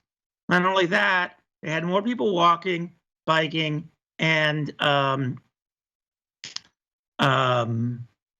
people walking and biking, and taking transit. But then to drill down further, they wondered if there was maybe something beyond just those cities. Maybe that was just chance. So they looked at some of the cities that performed well, among them Chico, California. And they found that the older parts of Chico, the downtown area, the areas that had more intersections per square mile, were also safer than the areas that were newer, that were further out of the center of the city. So all those areas that the traffic engineers have designed to speed traffic and to reduce traffic conflicts like at intersections actually resulted in more traffic fatalities. It's not to say they had more accidents. Actually, the amount of accidents were similar. The areas with lots of intersections versus the ones with few. It's just that the ones with lots of intersections didn't result in fatalities anywhere nearly as often. So we know, and this study has been repeated around the country, we know that high intersection density, a network, a tightly woven grid of streets is going to make things safer and make things more pedestrian friendly. Oh, you go. I don't push, you push. Go ahead. So that leads us to Camera Road. The Joint Powers Authority approved Camera Road section. And this is where we started our efforts with this cross section. And we said, when you build this road, what's going to happen in the future is that developments will occur along that road over time. And that will be auto-oriented kind of development, whether it's office buildings or retail to service people in the area, or even apartment complexes. It'll look something like the little sketch on the lower left here. And over time, that road will fill up further, not just because the region is growing, but because some of the trips that are actually local will still be forced to use that roadway, because that roadway is being designed, in a sense, to take all of the trips, even local trips, as opposed to regional ones. Moreover, that's the kind of roadway that one turns one's back to. Literally, in the cross section of this roadway, the engineers have shown a sound wall at the edges. This is, in a sense, so that you can't hear or see what's going on there. This is a way of saying this is a toxic area meant for cars only. Yes, there is a sidewalk. I guarantee you very few people will ever use that sidewalk. Now, what if we looked at another way? We call that, well, the planning profession calls it the multi-way boulevard. And what a multi-way boulevard is essentially is a roadway that has limited access in the center lanes, but side roads, like almost frontage roads or service roads that have regular access. If you go to a place like Octavia Boulevard in San Francisco, you'll see one in action. Octavia Boulevard was developed literally in the space that remained when a freeway in San Francisco fell down in an earthquake. And rather than rebuilding that freeway, they said, well, why don't we make a multi-way boulevard? And it created a boom along that highway, along that roadway, if you will. Multi-way boulevards don't have to exist at the scale of San Francisco. In Chico, up the road from you, the street called the Esplanade is also a multi-way boulevard. It is very suburban in its density. You can see an image on the left, but even it has a little bit of commercial on it.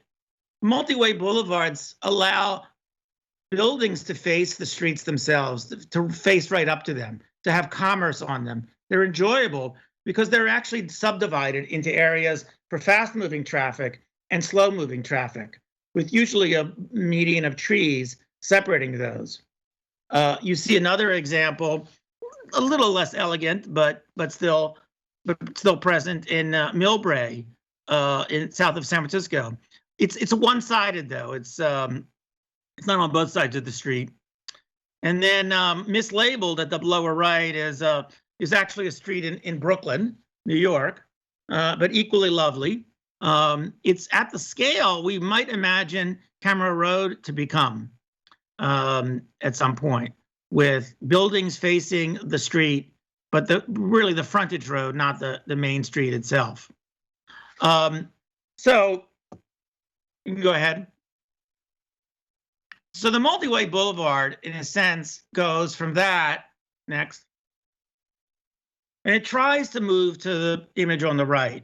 It tries to say, rather than creating essentially more sprawl and all that goes with that, what if we actually use the creation of this street to create a really walkable urban place, the kind of place that actually employers today are looking for?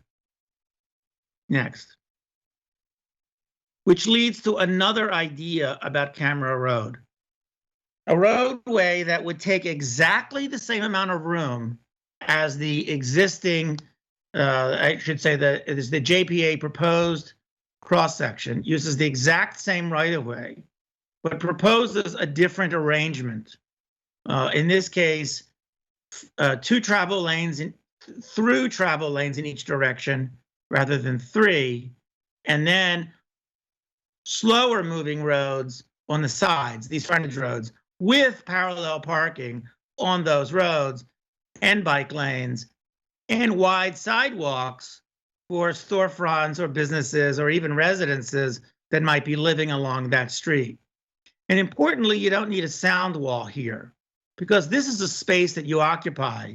This is the space you live in, like you might have seen on Octavia Boulevard or in that space in Brooklyn. This is a space that people walk up and down and enjoy. You can imagine folks on the sidewalk here. And a space that actually creates real estate value rather than being something you have to avoid. Next. You just see it here. Next. So with that in mind, we said, well, that's interesting, but what will it do to the performance of Camera Road as was originally proposed? So, Chris, take it away. Thanks, Neil. So this diagram gives you a sort of bird's eye view or top-down view of what the road could look like in terms of its functionality. So what you see here are, the main roadway through here in the middle. This would essentially be Lots Parkway on the right side and Bighorn on the left. And you can see along the corridor, there are these slip ramps. They look a lot like off ramps and on ramps like you'd see on the state highway system, but it allows for vehicles to move out of the core lanes into the frontage lane and then be able to access the local grid network that would then be parallel or beyond Camera Road itself. So this gives you the ability to come into the grid and come back out of the grid in between these half-mile intersection spacing locations that would remain from the current plan. So we did some preliminary analysis. There's more work that need to be done here. Just to let's get an idea of, is this feasible? Does this work within the current plans that we've done? So we looked at essentially what I just showed you with that graphic, looking at the 3 intersections and the travel lanes, the frontage roads. We applied the existing general plan traffic volume forecast just to get an idea of what this would look like. What we found, and I mentioned this at the top of the presentation, this segment of Camera Road really is a destination unto itself in the modeling, the way the forecasts are set up, just the way the land use is already there. So because of that origin and destination on the corridor, you're actually able to pull traffic into those, into the grid network, into the developing areas much more, very efficiently as a result of that. So really there's no material change that happens in the operations of Camera Road itself based upon the modeling that we've done. Implementation here is going to require the development of this grid network that's behind the road on both the north and south side in order for it to be successful, because you want to provide people that opportunity to circulate in the area without having to get onto Camera Road to go someplace. The way the current land pattern is, let's say you wanted to go from the Bighorn end to the Lots Parkway end, you could try and maneuver your way through the large block system that may develop, but really it's going to be more efficient to get onto Camera Road and go. Under this alternative, because you'd have the grid system, it could actually absorb a lot of the traffic that would otherwise get pushed to Camera itself. There could be some circumstances where stepping away from the grid or exempting the grid as a development requirement could happen. These would need to really be further away from Camera to allow that absorption to happen. We need to look at that a little more. And we need to look at, and this is actually true even under the current design, some innovative intersection designs at Lots, Collector 1, and Bighorn, because just the overall volumes that exist there. So that's something we'll need to do more modeling on and look at some design concepts to understand. Neil? Sure. Well, what was interesting and wonderful about that, and it was great, is that it suggests that you can have your cake and eat it too. So, you know, that we could potentially create a street out of Camera Road that performed as an urban street that creates value, but really doesn't impact the traffic in any significant way.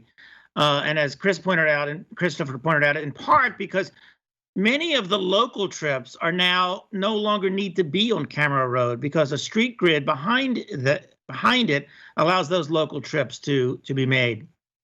But simultaneous with that effort, because this is a study more than just about Camera Road, but about how you create really high performance sort of employment centers, was our effort to look at the extension of the light rail from Sacramento.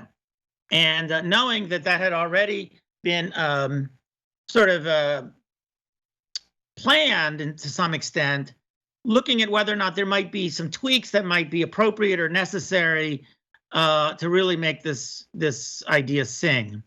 And so we really looked at 3 adjustments to 3 possible stations. Actually, I think the adjustments are only to 2. As possible kind of catalysts for creating new centers of neighborhoods.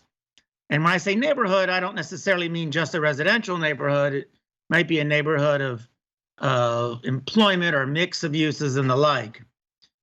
Next. You know, we tend to think of a neighborhood as something you can walk in 5 or 10 minutes, and certainly transit, high quality transit, is something people will easily walk to for 10 minutes or so. So the transit line extension that we were kind of looking at was, you see a dashed red line in this diagram, and you see 3 circles which represent the 3 sort of final stations. One of them at Bilby, I believe, is already proposed to be there. Isn't that correct, Christopher? Yes. Yeah, this one. So it's really the other 2 that we've kind of tweaked and moved. right? And you can see those there. Each of those then become the centers of two neighborhoods, which are also touch on Camera Road itself. And then there are two more neighborhoods as part of our effort that are not necessarily related to the light rail line, but really relate to the Promenade Parkway and Lots Parkway and the like, one of which relates to the casino development, and one of which relates to the potential new off-ramp at Whitelock Parkway and what might be developable there near where I think Kaiser has a facility already, Kaiser Health. Next. So we use this concept of center, a neighborhood and center, to start talking about a strategy for land development that looks not so much at land use in the typical way, but looks at development intensity. It's as if we cut a cross section from the most rural areas to the most urban areas and said, what's appropriate for these different places in the cross section? And you see the sort of different zones that located here. Generally speaking, you're going to find the talent attraction zones, if you will, in the more dense areas. You see that blue, it says talent attraction. That's the kind of area that many of these employers are looking to build in. However, recognizing that we can't just have one flavor, we thought it might be appropriate to expand the kind of thinking about this, and next slide, please, such that we thought about development in this area in terms of these three levels of development. These are numbered areas, T3, T4, T5, that basically say, we imagine throughout this entire Camera Road area that we'll have areas that are more suburban, areas that are more urban, and areas that are very urban. Not urban like you might find in downtown Sacramento, but certainly still, multi-story buildings with structured parking. And so we use that zone of the cross section, what we call a transect of urbanism, use that zone of the section as our guiding kind of almost overlay of zoning that might occur here. Next. So within each of those zones, you're likely to find certain kinds of buildings. In the case of employment buildings, you might find lower density, low-rise buildings. They're individualized, probably include surface parking around it. In the T4 area, you might have maybe a little bit more density. You're going to have generally street fronting buildings with sidewalks. Parking will be in the back, or maybe sometimes in some structures. And in the T5, which is the densest areas, you're going to definitely have more structured parking. You're going to more definitely have a mix of uses, very definitely facing a kind of public realm. And what we do is use those characteristics to guide the way in which you can think about each of these centers, with the center of the center being the densest, and then the proceeding out from there, sort of, sort of bellowing down toward the lower density areas. Next. So if we go back again to this map of centers, right, that's created from the train stops as well as other opportunities, you see again these areas that at the center of each of these neighborhoods, these red buildings colored red, which is really a way of saying that's the center of the neighborhood, right? Each of those surround a kind of, in general, a public space or a public street. You also see some other green areas that have red buildings in them, and those are potentially sites for schools or other civic amenities, parks, and other civic spaces, because this amount of development is going to require, probably some additional school sites. Next. And then you take those diagrams, those center diagrams, and that idea of the cross section of urbanism from T3 to T5, and apply that to the whole map.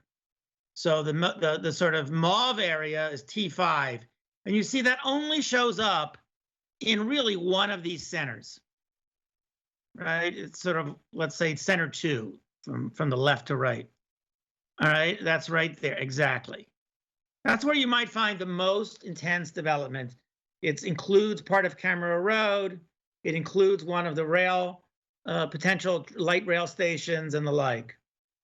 The T4 area, which is in kind of a navy blue, what we're calling general urban, is at the center of the other neighborhoods, and it surrounds the center of that neighborhood too.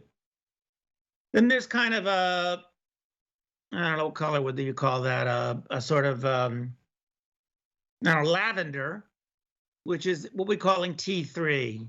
We have two forms of T3 here. One is a mixed-use T3, and one is a primarily residential T3, which is in pink. And you see that color is, in a sense, in between the navy blue areas, right? It still makes walkable streets, but it's less intense. And the pink area is more of what you might think of in the rest of the surrounding areas. Primarily single-family homes, but still on a street grid that make it easy to walk to neighborhood centers. And so the idea is you might live in a single-family home, but still only be 4 or 5 blocks from the center of a neighborhood, maybe even closer. Next.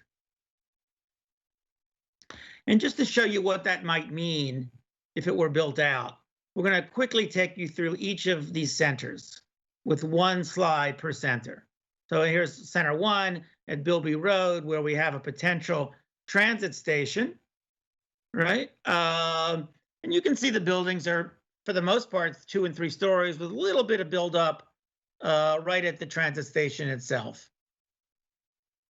Next. Center 2 is that area that's the densest. We don't think that's going to happen tomorrow. This is a long-range plan. One of the places that we went to visit when the staff visited some of the areas in DC was Reston, Virginia, a place that has this kind of density today, but was planned about 50 years ago, 45 to 50 years ago. And it has grown over time. And I think today everybody recognizes how incredibly farsighted the original planners were, and they're very thankful that they were that farsighted, because it's really grown into a pretty successful and fabulous place that that needed that kind of advanced planning. In this case, you see there's a town square. There's something that looks like a county courthouse, but that's really just the idea that there could be a civic building there. Maybe one day the new city hall would locate there, who knows? But you can see it's the densest area, and Camera Road runs right through it at the lower end of it, and you see that marked there. Exactly. Next. And there's, again, Camera Road, just to remind you of that. Next. Center 3 is a little bit to the east. It might be the terminus or terminal station of the light rail. It sits where the city already owns about 18 acres of land. So in a sense, the city could, through an RFP process, help catalyze the development of that area in the manner that it wants to see, and it becomes a model for other forms of development.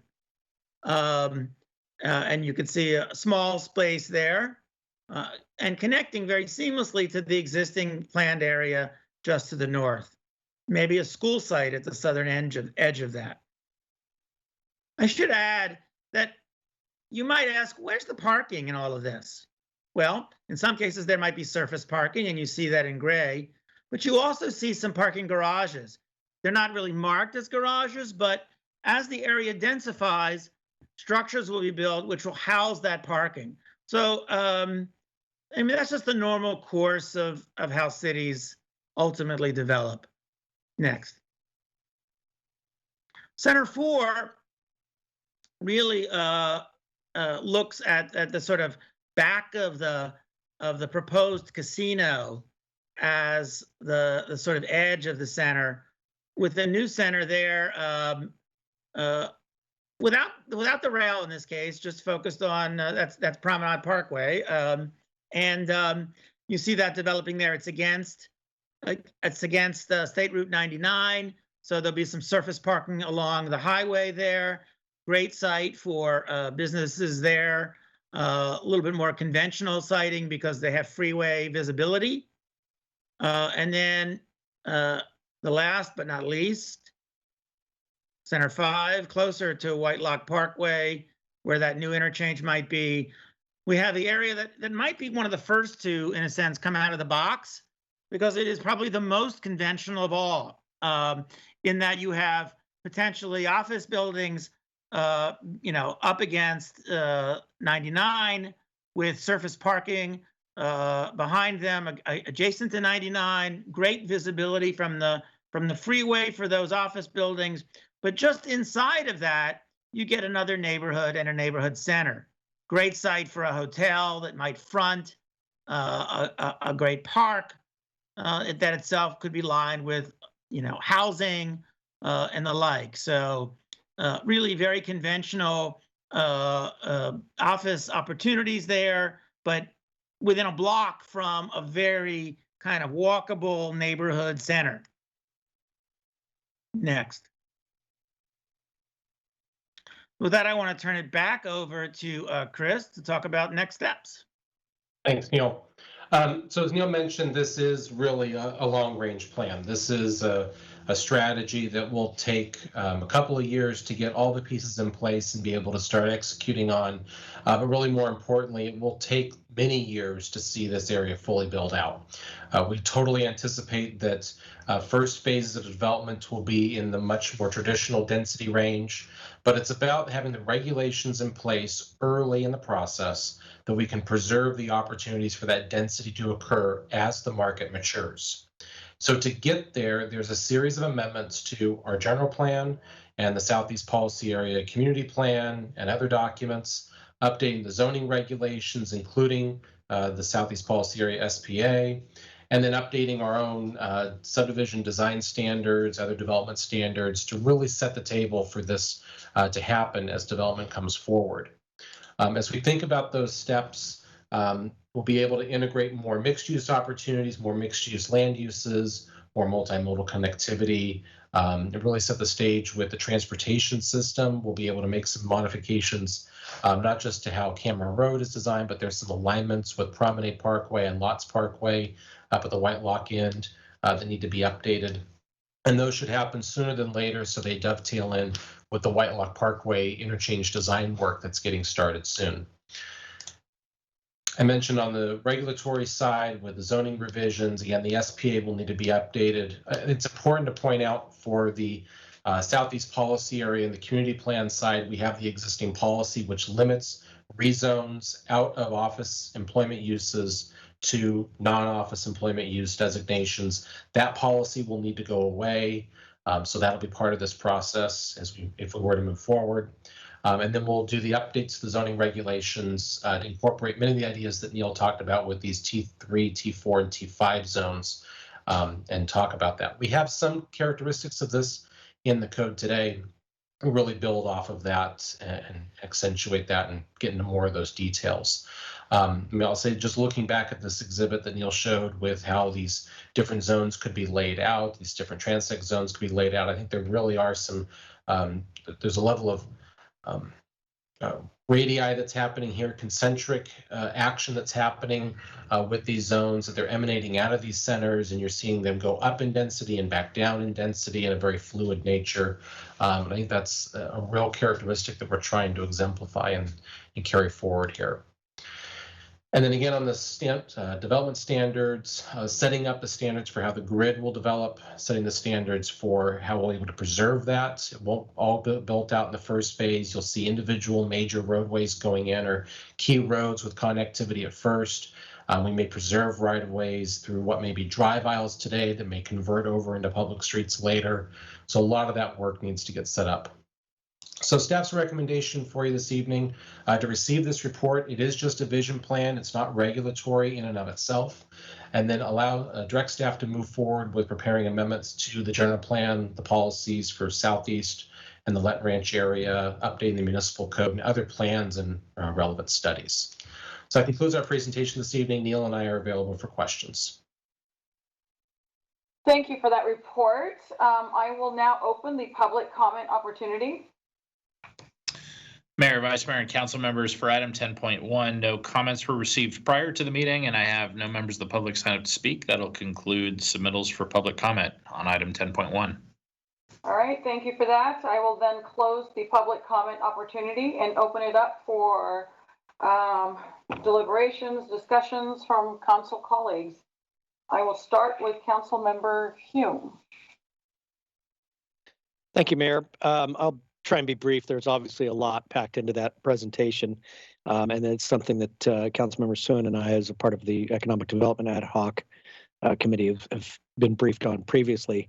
But I will say this, Christopher, you'll recognize this, one, because you were there at the time, and two, because I roll it out every couple of years just to show that I have a little bit of memory rattling around between my ears. But then Christine McPherson and Pam Johns returned from a planning conference, I think it was in Colorado, and they were all excited about the concept of concentric zoning that moved away from Euclidean zoning, where you just establish a parcel as this parcel will be residential and this parcel will be office and this parcel will be commercial, and went to really what we're looking at here, wherein you have a node that is more intensive in use and feathers out into lesser uses as it goes. And so it's exciting stuff, and it's been kicked around and discussed for years. This is the first time where it's really, I think, been incorporated with this idea of a more vital corridor, and not only rest in Virginia, but I was back on a cap-to-cap trip, and we took a SACOG field trip to some corridors that are seeing some urban revitalization, where they're taking that old broken model of a very wide street, single-story commercial, and try and breathe new life into it, and they're having to go back and redo the sins of the past, if you will. And that's the definition of insanity, right? If you do the same thing over and over and you expect a different result. And so if we continue to build things in the way that has caused us so much congestion, and every roadway we build, no matter how wide we build it, it clogs up to capacity, much like a goldfish growing to the size of its bowl, then we're never going to break that cycle. And in looking at congestion and what causes it and how you solve it, I've said the only way that you truly address traffic is you put the places where people want to be closer to where they are. And so I think this starts to do that. But the real thing that clinched the deal when you made this presentation to me was the idea that even doing this, thinking this far outside the box, if you will, still produces a similar level of throughput for traffic for those people that aren't using this as a destination, that do want to get from I-5 to 99 or even beyond. And so that's what I'm going to be keeping my eye on, is holding you to your word that is true. But as far as re-envisioning what our world looks like now that I think we've at least had a taste of a different lifestyle pattern, it's exciting stuff. And I just want to say kudos and thank you to staff and to our consultants for really hashing through a Herculean amount of effort and data to come up with this. So thank you. Councilmember Soon. Thank you, Mayor and Councilmember Hume. That was very eloquent. I also want to give kudos to Christopher, Mr. Payton, and the whole team. It's a ton of work, but it's really good work. I've been excited about this since you all started it, and when Councilmember Hume and I got some briefings, I was just really happy to see this thing move along. when people go to whether it's Virginia or, these other places around the country, which, we've been on a few of these tours, and you go travel and you see neighborhoods like what was exhibited here, built, come to fruition. When people ask, why can't we have this in Elk Grove? I mean, the planning, this work that is done right here, I mean, this is where it all begins.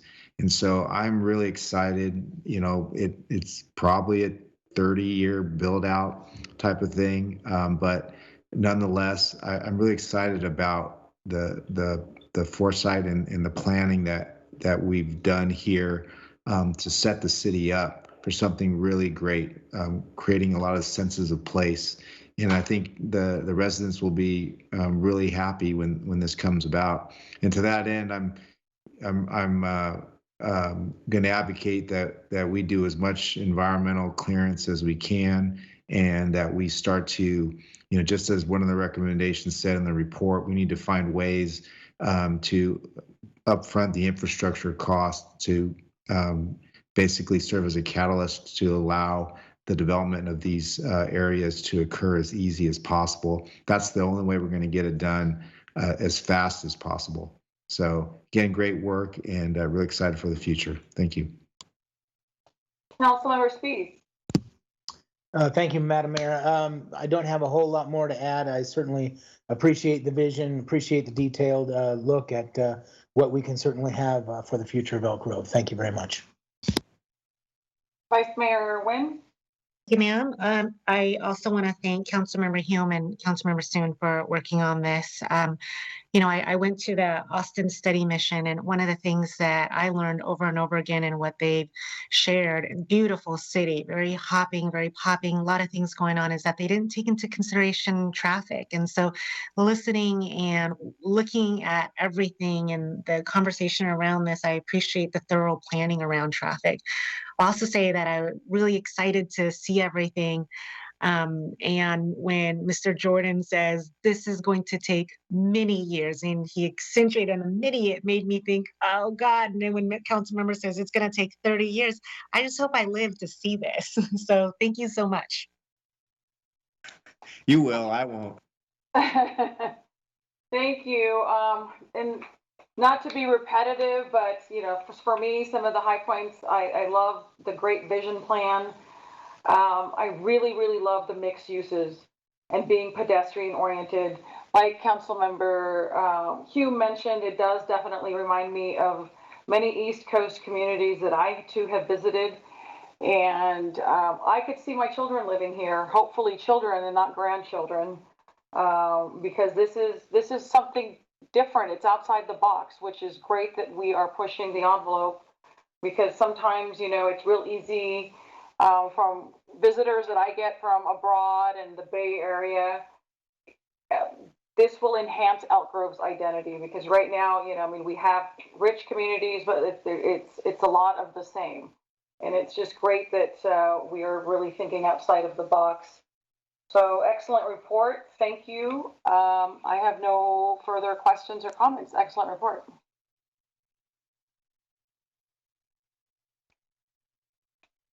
Great, thank you. Thank you. With that, we will move on to the next item. That'll take us on to item 10.2, which is to receive the fiscal year 2020-2021 mid-year budget report and consider a resolution amending that fiscal year budget and authorizing a change to position listing and citywide salary schedule. Thank you, Mr. Clerk. This is Shane Ryan here. Can someone confirm my audio, please? Audio's on. Sound good. Thank you. And I'm going to attempt to share my screen here.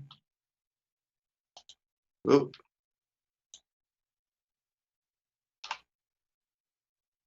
We'll try that again.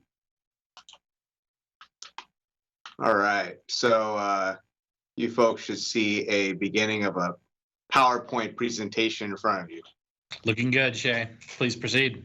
All right, thank you, Mr. Clerk. Greetings, Mayor Singh Allen, Vice Mayor Nguyen, and fellow City Council members.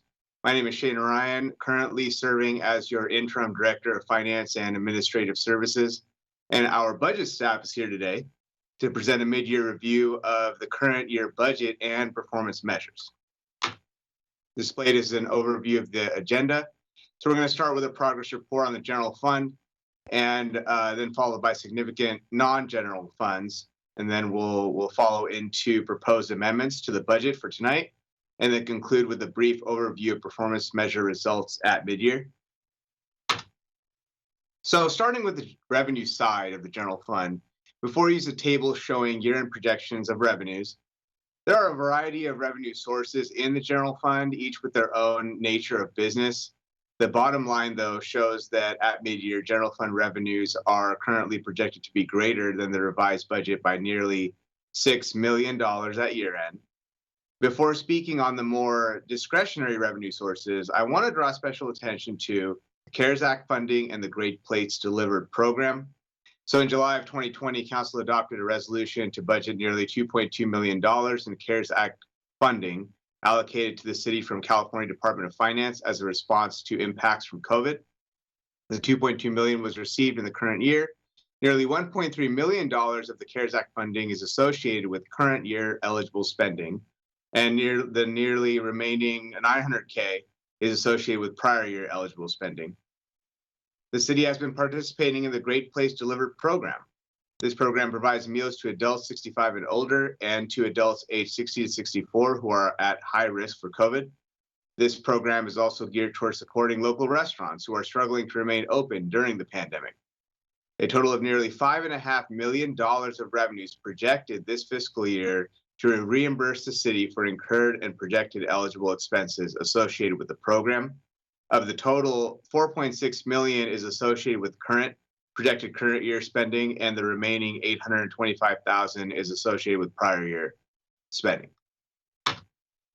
So then this table before you shows significant discretionary revenue sources that have notable projected variances at year end. The current projection indicates receiving over $30 million of sales tax by year end, which is over $5.6 million more than the revised budget. Given that the future outcomes of the pandemic were very unknown during the spring of 2020, there was great difficulty in estimating revenues for FY21. While the city has tried to rely on expert forecasts and recommendations for revenue sources such as sales tax, the unprecedented nature of COVID and its impact to the economy made revenue projections particularly challenging. Fortunately, and unexpectedly, the upward trend and positive performance of sales tax activity in the current year is substantially driven by auto sales activity being allowed to continue during the pandemic. Assuming that the auto sales sector, building and construction sector, and large general consumer establishments remain open for the remainder of the year, staff is confident in the current projection. Based on the analysis at mid-year, staff recommends amending the sales tax revenue budget for FY21 to equal the current projection presented in the table. The city receives property taxes from the state in lieu of vehicle license fees. The budget for the current year is over $13.8 million, which is equal to prior year actuals, actually, again, due to the difficulty of estimating revenues during the pandemic. Fortunately, based on calculations provided by the county, staff anticipates nearly $850,000 in additional revenue beyond the budget, mainly driven by growth in assessment values in the city. According to the city's UUT consultant, impacts from the pandemic on UUT revenues remain fluid and volatile based on trends among the electric, natural gas, and cable industries. At mid-year, this revenue source is performing below historical trends. Staff will continue to monitor trends in UUT along with any impacts from the pandemic. TOT revenues are also performing a little bit below historical trends at mid-year. The slight shortage in revenue is likely due to continuing effects of the pandemic during the winter months on the lodging industry. Staff recommends programming the projected additional $5.6 million in sales tax mentioned in the previous slide in the following ways. It has been the city's practice for years to make accelerated payments toward the city's California Public Employee Retirement System, CalPERS, particularly the unfunded accrued liabilities. Staff recommends reinstating this practice for FY21 by budgeting $900,000 toward an accelerated CalPERS payment. As the city continues to make these prepayments, the growth of future year required fixed payments will be constrained and are expected to decrease actually starting in FY25. The accelerated payments to the unfunded liability will reduce future interest costs. It's just like making an extra mortgage payment every year. The staff recommends budgeting the remaining $4.7 million as a transfer out payment to the General Capital Reserve Fund for funding council priority projects. Now looking at the spending side of the general fund, the city has spent about $41 million of the current revised budget at mid-year. Current spending trends could result in a savings of over $1.9 million by year end. The primary source of savings this year in the general fund is associated with salary and benefits or compensation. At mid-year, the year-to-date savings in compensation is nearly $600,000. Staff anticipates another $750,000 in additional savings in the second half of the year. A substantial portion of that savings is due to ongoing vacancies and delayed hiring of certain positions. Over $757,000 of the $1.3 million in CARES Act funding that I mentioned for this year is compensation spending in the police department that's associated with public safety response to COVID spent in lieu of discretionary dollars, resulting in additional savings in the general fund. The staff recommends council consider authorizing an additional prepayment toward the city's PERS unfunded liability toward year end. So this accelerated payment would be above and beyond the $900,000 payment mentioned earlier. The second prepayment would be based on staff's estimate of 50% of the projected savings and compensation spending in the general fund at the close of FY21. So before you is a table displaying general fund spending information at mid-year. The bottom line shows the $41 million spent year to date in the YTD activity column, and the over $1.9 million projected savings in the projected YE difference column, as mentioned in the previous slide. The staff recommended additional appropriations of sales tax revenue, as discussed earlier, are reflected in the PERS prepayment and non-departmental rows of the proposed revised budget column. Note that the total current revised budget is several million dollars greater than the original budget. The current revised budget incorporates council authorized budget increases, including funding for Great Place Delivered, CARES Act allocations, strategic planning grant allocations, and authorized carryover of prior year purchase orders.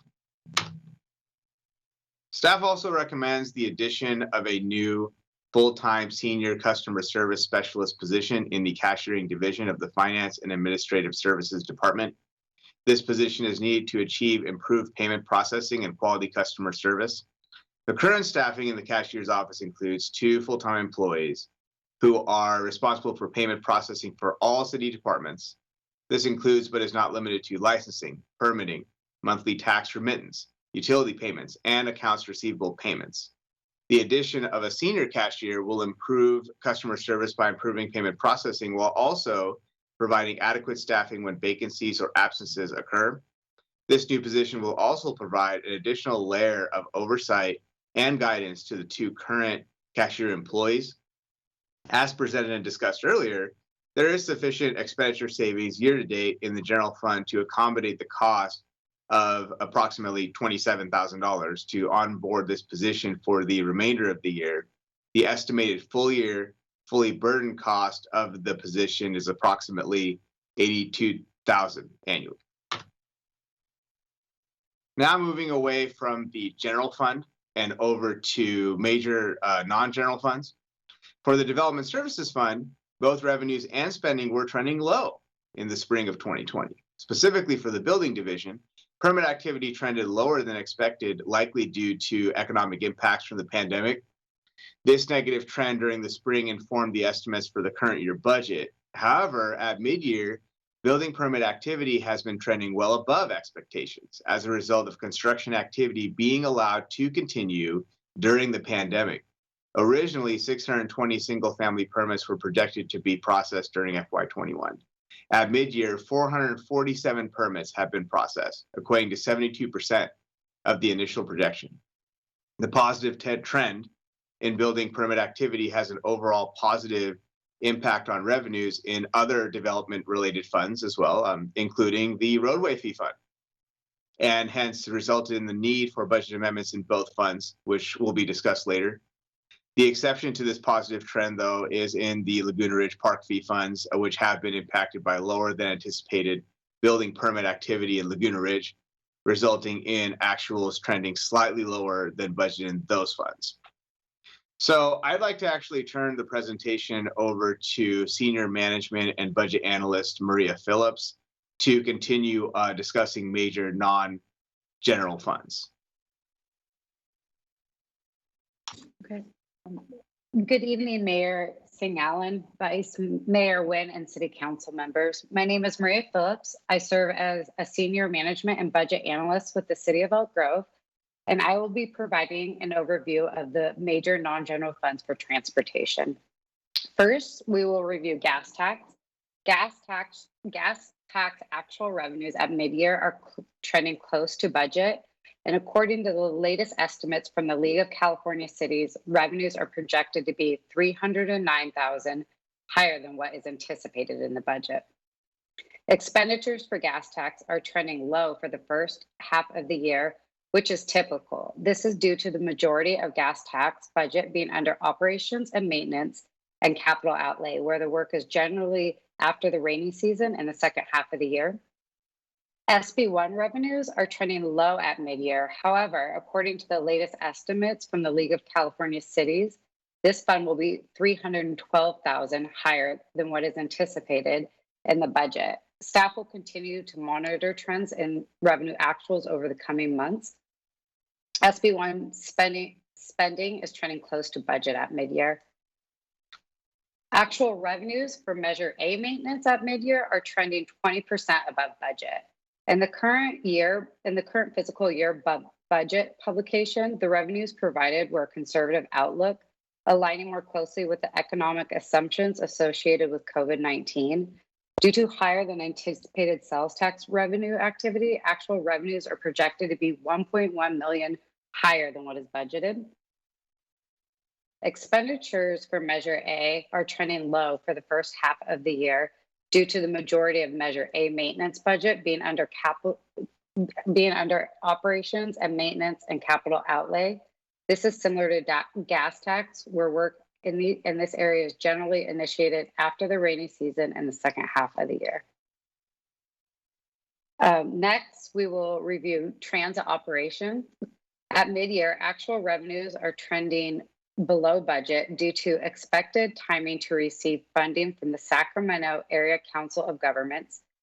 Furthermore, revenues are projected to be $1.5 million lower than what was budgeted due to economic impacts of COVID-19.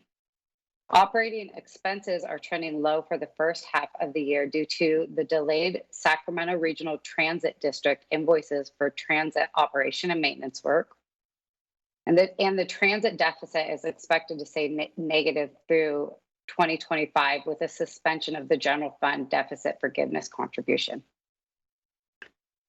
Moving on to proposed amendments. Based on the analysis at mid-year, staff recommends amending the sales tax revenue budget to equal the current projection of $6 million. Given additional sales tax revenue, staff recommends programming $900 in general fund expense budget for an accelerated payment to the city's CalPERS unfunded liability and $4.7 million to the general capital reserve fund. In the Finance and Administrative Services IT and GIS division, they are seeking to increase the operations expense budget using reserves and available fund balance by $137,000. This is in support of a consultant who will analyze the city's current software systems, and $48,000 to make city phones more mobile and integrated with Office 365. Staff recommends increasing the financial planning expenditure budget by $86,000 for a payment to Consumers Community Service Districts for the Bartholomew Sports Complex. This increase is needed in the Laguna Ridge Park Fund to accommodate the unanticipated payment. And as described, there is higher than anticipated activity in the Development Services Fund due to the positive trend in building permit activity. Therefore, staff is recommending an additional $3.2 million in budgeted revenue to align with the overall higher than anticipated development services activity, and an additional $1.5 million in budgeted expenditures to align with associated workload. In addition to the amendments we spoke about, to fully capture community development block grant funding from CARES Act, the staff recommends amending both revenues and expenditures by $1.3 million in housing and public services, which is used to prevent, prepare for, and respond to COVID-19. The following amendments are recommended for Public Works. Increase Measure A Maintenance Fund revenue budget by $1.1 million due to revenue projections being higher than what was in the budget. Increase budgeted revenues in the roadway fee fund by $3 million to align with current projections. Increase operation and maintenance operating expenses and drainage fee fund by $425,000 to continue paying prevailing wages until the end of the year for street sweeping. Increase engineering services operating expenses by $250,000 and revenue by $461,000 due to an increase in encroachment permit activities. And lastly, staff recommends decreasing Public Works transit operations revenue by $1.5 million, mainly due to economic impacts of COVID-19. And while there was an increase in revenue for CARES Act federal funds, notable decreases are due to a reduction in ridership and decreased allocations from the Sacramento Area Council of Governments for local transportation funds and state transit assistance funds. This concludes my section of the presentation. And if there's no questions, Nathan Backwell, Senior Management and Budget Analyst, will now be providing an update on the city's performance measures. Thank you very much, Maria. As she mentioned, I'm Nathan Bagwell, and good evening, Mayor Singh Allen, Vice Mayor Nguyen, and members of the council. So I have the privilege of providing you with an update on the city's performance measure program. And as a brief overview, the performance measure program was started at the city 8 years ago to support city council goals. Performance measures and their associated target goals are part of the adoption of the annual budget. So this mid-year check-in regarding performance measures is also the time any changes or edits to the citywide measures are presented. At this time, there are no proposed changes or revisions to the citywide quarterly performance measures. The city utilizes a stoplight metric of green, yellow, and red as it pertains to performance measures. Green indicates a measure's goal has been met or exceeded. Yellow indicates performance within 10%, or in other words, it's on track. And red is indicative of a performance below 10% of the adopted goal. We generally label these as needs focus. With regards to the overall results at the mid-year mark, the 67 citywide quarterly performance measures for this fiscal year are presently sitting at 73% green, 1% yellow, and 25% red. Just for context, last year at this same time, these results were 82% green, 9% yellow, and 9% red. Much of the disparity in terms of overall performance, specifically moving from 9% red to 25% from last year to this year, is attributable to the effects of the COVID pandemic on city business. Examples of this being ridership measures for transit, or to the number of attendees at city's events, which both were impacted by stay-at-home orders. This is a listing of the number of performance measures as they are tied to each of the council's 4 goals. At present, the council goal, a high-performing organization, which speaks to efficiency, outputs, and delivering high levels of service, has the most measures associated with it at 36. You can also see from this visual the number of measures that are in the green, yellow, and red by council goal. This last slide is looking at the measures in terms of green, yellow, and red percentage as it relates to council goals. The highest performing council goal at this mid-year check-in is for the Safe and Resilient Community Council goal with a 93% green rating, indicating these measures have met or exceeded their targets. The full results of the mid-year performance measures are listed in Exhibits 2A and 2B of the staff report. This concludes this update for mid-year performance measures. Happy to answer any questions you may have regarding this program or the data. Thank you for that report. I will now open up the public comment opportunity. And Mayor, Vice Mayor, and council members, no public comments were received in a written format prior to the meeting, and I have no members of the public signed up to want to call in for this item. So that will conclude the public comment for item 10.2. Thank you. I will then close the public comment opportunity and open it up for council comments, questions. We'll start off with Council Member Soon. Thank you, Mayor. No comments, but I do want to commend staff. I mean, I think a lot of work went into that as well. And I'm glad to see us continuing to keep up with our pension obligations. Thank you. Councilmember Spies? Yes, please. So if I could peel back a bit on the proposed amendment relative to the software systems evaluation, can you give me one layer lower? Explain to me what we're talking about there.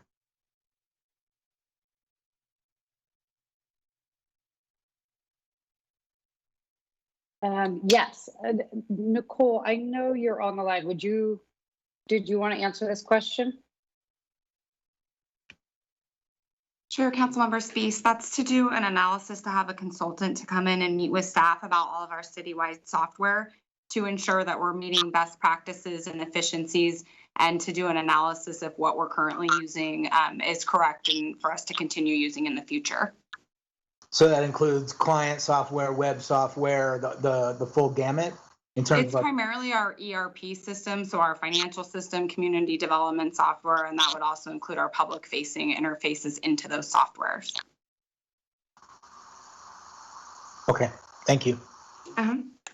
Thank you, Madam Mayor. Thank you. Councilmember Hume? Thank you, Madam Mayor. First of all, I'd like to thank staff for the presentation there, and the positive in this is that I think there was a very prudent, conservative forecast done in order to revise the budget downward to a level that, fortunately, was a worst-case scenario that didn't come true. I'm going to take this opportunity, though, to get on a little bit of a soapbox, because it both scares and aggravates me that government seems to be coming out of this pandemic more or less fine. And so we had projections that didn't hold true. And the good news is that we're taking the quote unquote windfall and squirreling it away for future rainy day or future high priority projects, using it to pay down pension obligations. So I don't think there's necessarily imprudence being done with the money, but if you look at the federal stimulus packages that have been passed and that are going through Congress, and you think about $1.9 trillion, and they're arguing over whether or not a household should receive $1,400 or $2,000. At $1,400 per individual, assuming a population in the United States of America of 400 million people, $1,400 per individual, which not every individual is eligible, either because they're a child or their income doesn't meet or their immigration status doesn't meet, that would be $560 billion. So almost 3 times the amount of money is not going into the pocket of struggling Americans. It's going for something else. And a lot of it is going to shore up state and local governments that this budget shows haven't struggled nearly as much as the people that pay into this budget have. And that just really frosts me. That's the end of my soapbox. Thank you, sir. Vice Mayor Nguyen? I have no comment. Thank you for your comments, Councilmember Hume. I hear you. I really do. Thank you again. A great report, very transparent, encouraging numbers, but I definitely will echo and support my colleague, Councilmember Hume. It is heartbreaking. We know of all the struggling businesses and families here in our community, in our state, in our country. And so I hear you, Mr. Hume. I couldn't agree more. So thank you for that. And thank you, staff, for this great report. I motion this. I think if we're looking for that. Yes, we are now on to the motion portion. Do I hear a motion from Vice Mayor Nguyen? Yes, ma'am. Second. Hey, we have a motion and a second. With that, I will proceed to the roll call vote for item 10.2, starting with Councilmember Spies, Yes. Councilmember Hume, Aye. Councilmember Suen, Yes. Vice Mayor Nguyen, Aye. and Mayor Singh Allen. Aye. Resolution of item 10.2 will pass 5-0. All right, excellent. Let's go on to the next item then. And that'll be item 10.3, which is to receive a report on the city's policy and practices concerning proactive code enforcement efforts. Thank you, Jason. I'm going to try and share my screen now.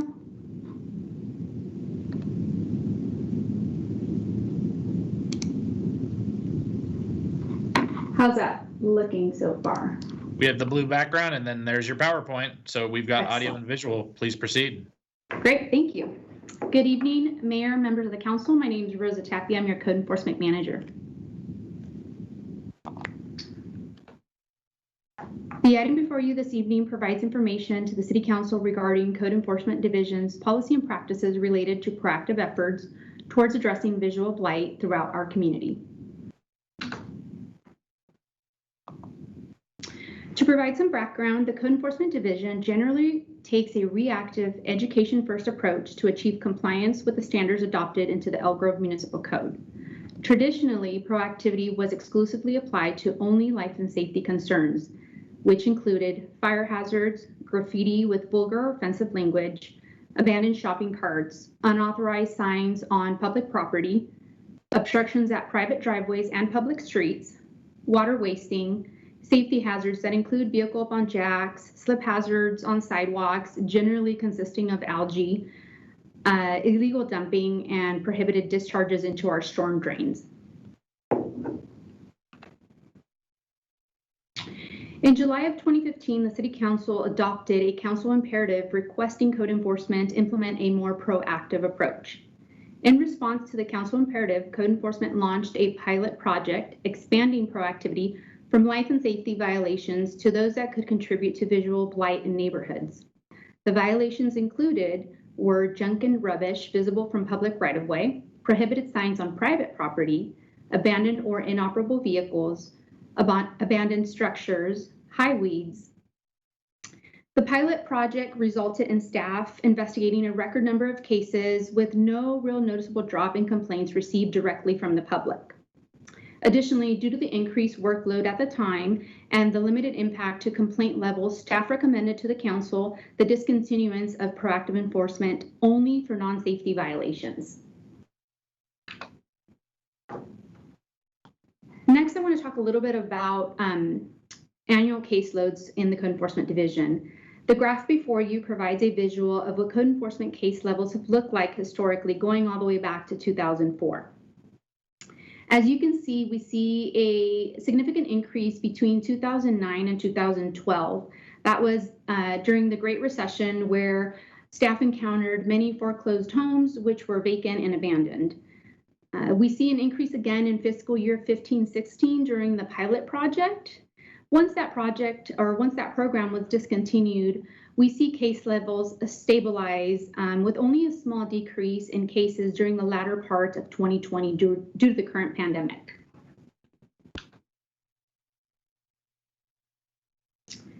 So a little bit about enhanced proactivity, which is why I'm here today. In the fall of 2020, staff recognized the need to expand proactive enforcement beyond life and safety violations to now include non-safety nuisance conditions, which created visual blight.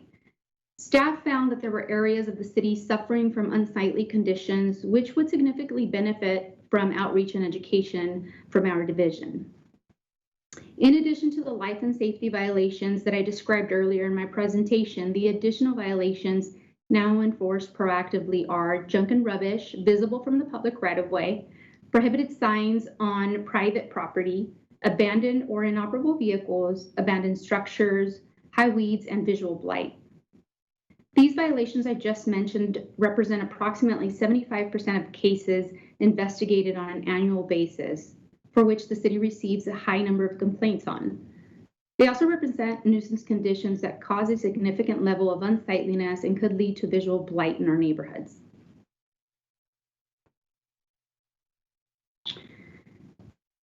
So I want to talk also about how this will be implemented. How will proactivity be implemented into day-to-day responsibilities of a code enforcement officer?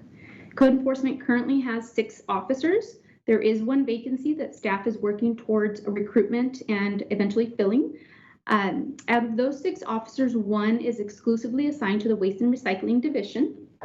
His focus is illegal dumping, trash carts, and anything to do with waste and recycling, and it includes commercial outreach and education as well, not just residential.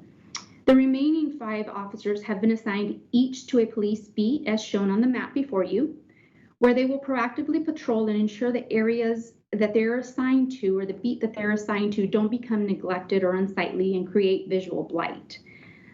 Staff will still work citywide and still have cases throughout the city, just they're assigned to a specific beat to ensure that they monitor it, if you will. And different from the proactive pilot project that I spoke about, this proactivity model helps further strengthen partnerships, outreach, and education with the members of the community, neighborhood watch groups, and HOAs. This beat system also continues partnerships with Elk Grove PD crime prevention staff and local fire stations. So essentially assigning a code enforcement officer to a specific area will not only create a sense of community, but also preserve and maintain that quality of life for our Elk Grove residents. While this beat assignment will create efficiencies for the division, staff will be evaluating if a minor increase in resources is necessary to continue successful proactive efforts. I want to take a quick moment to talk about how our enforcement process works. Generally, when a complaint is made to the Code Enforcement Division, a courtesy is mailed out immediately. This is also done for not only complaints received, but also for proactive violations observed by a code enforcement officer. I want to point out that this courtesy letter is not a legal document. It's not a requirement. It's something that we as a division, as an organization, have adopted. It's very effective. As you can see, 50% of our cases close at this stage. What this does for us is it allows not only to provide that outreach and education, but also trigger a phone call with that property owner to walk them through how they can best correct a violation on their property, or explain to them why it is that they've received the letter if in fact they don't have a violation on their property. 15 days after this courtesy letter is mailed, a code enforcement officer will perform a field inspection to determine if a property is in compliance. If the property is in compliance, the case is automatically closed. Nothing further is done. If a violation is found, then a notice and order is issued. I do want to say that the notice and order is a legal document. It is a notice and opportunity that is required to be given to a property owner, notice and opportunity to correct a violation on their property. Although this is a legal document issued to a property owner, it's a very effective method as well. 97% of our cases close at this stage. We refer to this step of the enforcement process, if you will, as voluntary compliance. Because there was never a fee or fine or further enforcement action done against a property owner, against a property. So that is something that we're very proud of. With our performance measures, we do see that number slightly fluctuate, 95, 97. It's still a very good number. It's still a very high percentage of voluntary compliance. If after the 2 additional weeks are provided, once that notice and order is issued, if the 2 weeks are provided, a violation continues on the property, and a code enforcement officer can issue a fine to recover cost, followed by fees to attempt to gain compliance. They can also take the necessary steps to obtain a court order to allow the city to correct the violation on a property owner's behalf. This, since you see that 97% of our cases close at a notice and order stage, this last step that I just discussed is, a very small percentage of our cases go in that direction, which is something I'm really proud of, and it just demonstrates the partnership with our community and the work that our team does. Next, I want to just illustrate with you a few pictures of some of the proactive work that is underway and that's been done. I won't spend too much time on these slides, but here you can see some before and after work that was done. The blue truck is parked on grass. It's in front of a street light. You can't see from the picture, but it's filled with debris. It's not in running condition. It's not something that we want to see in our neighborhoods, and it's clearly not something a neighbor wants to live next to. So this is a good example of where staff was en route to follow up on other complaints received or other cases on their caseload, and they noticed it. They issued a courtesy letter, connected and partnered with the property owner, and as you can see the after picture, it looks much better. The conditions are not as unsightly as they were, and significant improvement there. This next picture is just, again, another example of there was some accumulation. I zoomed in on the picture a little bit. I wanted to make sure that the council was able to get a good look at what was being piled. Situations like this, if we allow them to continue, the situation just gets worse, the pile gets larger, and it becomes unsightly. And again, we don't want to see this in our neighborhoods. The code enforcement staff connected with this property owner. It was immediately cleaned up, as you can see from the date and timestamp, and the after picture shows a significant improvement there. So very proud of that as well. Just a couple more. So this one is one where we've got a combination of a safety concern and also a visual blight. We've got a vehicle that's up on jacks. It is a safety concern. It's left unattended. It's also a vehicle that is not in running condition. And so that is something that our staff takes seriously, and we want to make sure that no child specifically wanders off onto a neighboring property and can get hurt from the way that this vehicle has been left unattended. So you can see the after picture as well, where they corrected the problem, and it was done in a timely fashion. The last one for you this evening is, just another example of the front lawn being unmaintained. Certainly, we're not out there to notify property owners who are in between mows or have been out of town or anything like that, but we really look for that wow factor, if you will, to notify something notify a property owner of a condition that really needs attention. And this was certainly one of them. It looks so much better, even though the grass is dry and not as green and beautiful as someone may like it. It's certainly an improved condition from the way it was initially observed. And with that, that concludes my presentation. I'm available for questions or comments. Thank you for that presentation. Let's see, I will open up the public comment opportunity. Mayor, Vice Mayor, and council members, I have one caller whose staff will be patching in to the meeting environment, and no other written comments or other comments were provided prior on item 10.3, but we'll patch through that caller. Caller, you may go ahead. You have 3 minutes.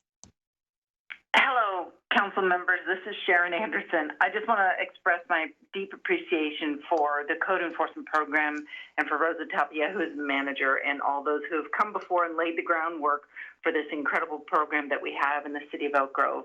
As you know, the Elk Grove Anti-Trash Community Cleanup Group is also focusing on eliminating blight and trash and litter in the public spaces within the neighborhoods. And one of the areas that we focus on are the borders, the northern borders, where we have creep, blight creep from an area where Sacramento County probably isn't as proactive as the city of Elk Grove, and that's why we live in the city of Elk Grove.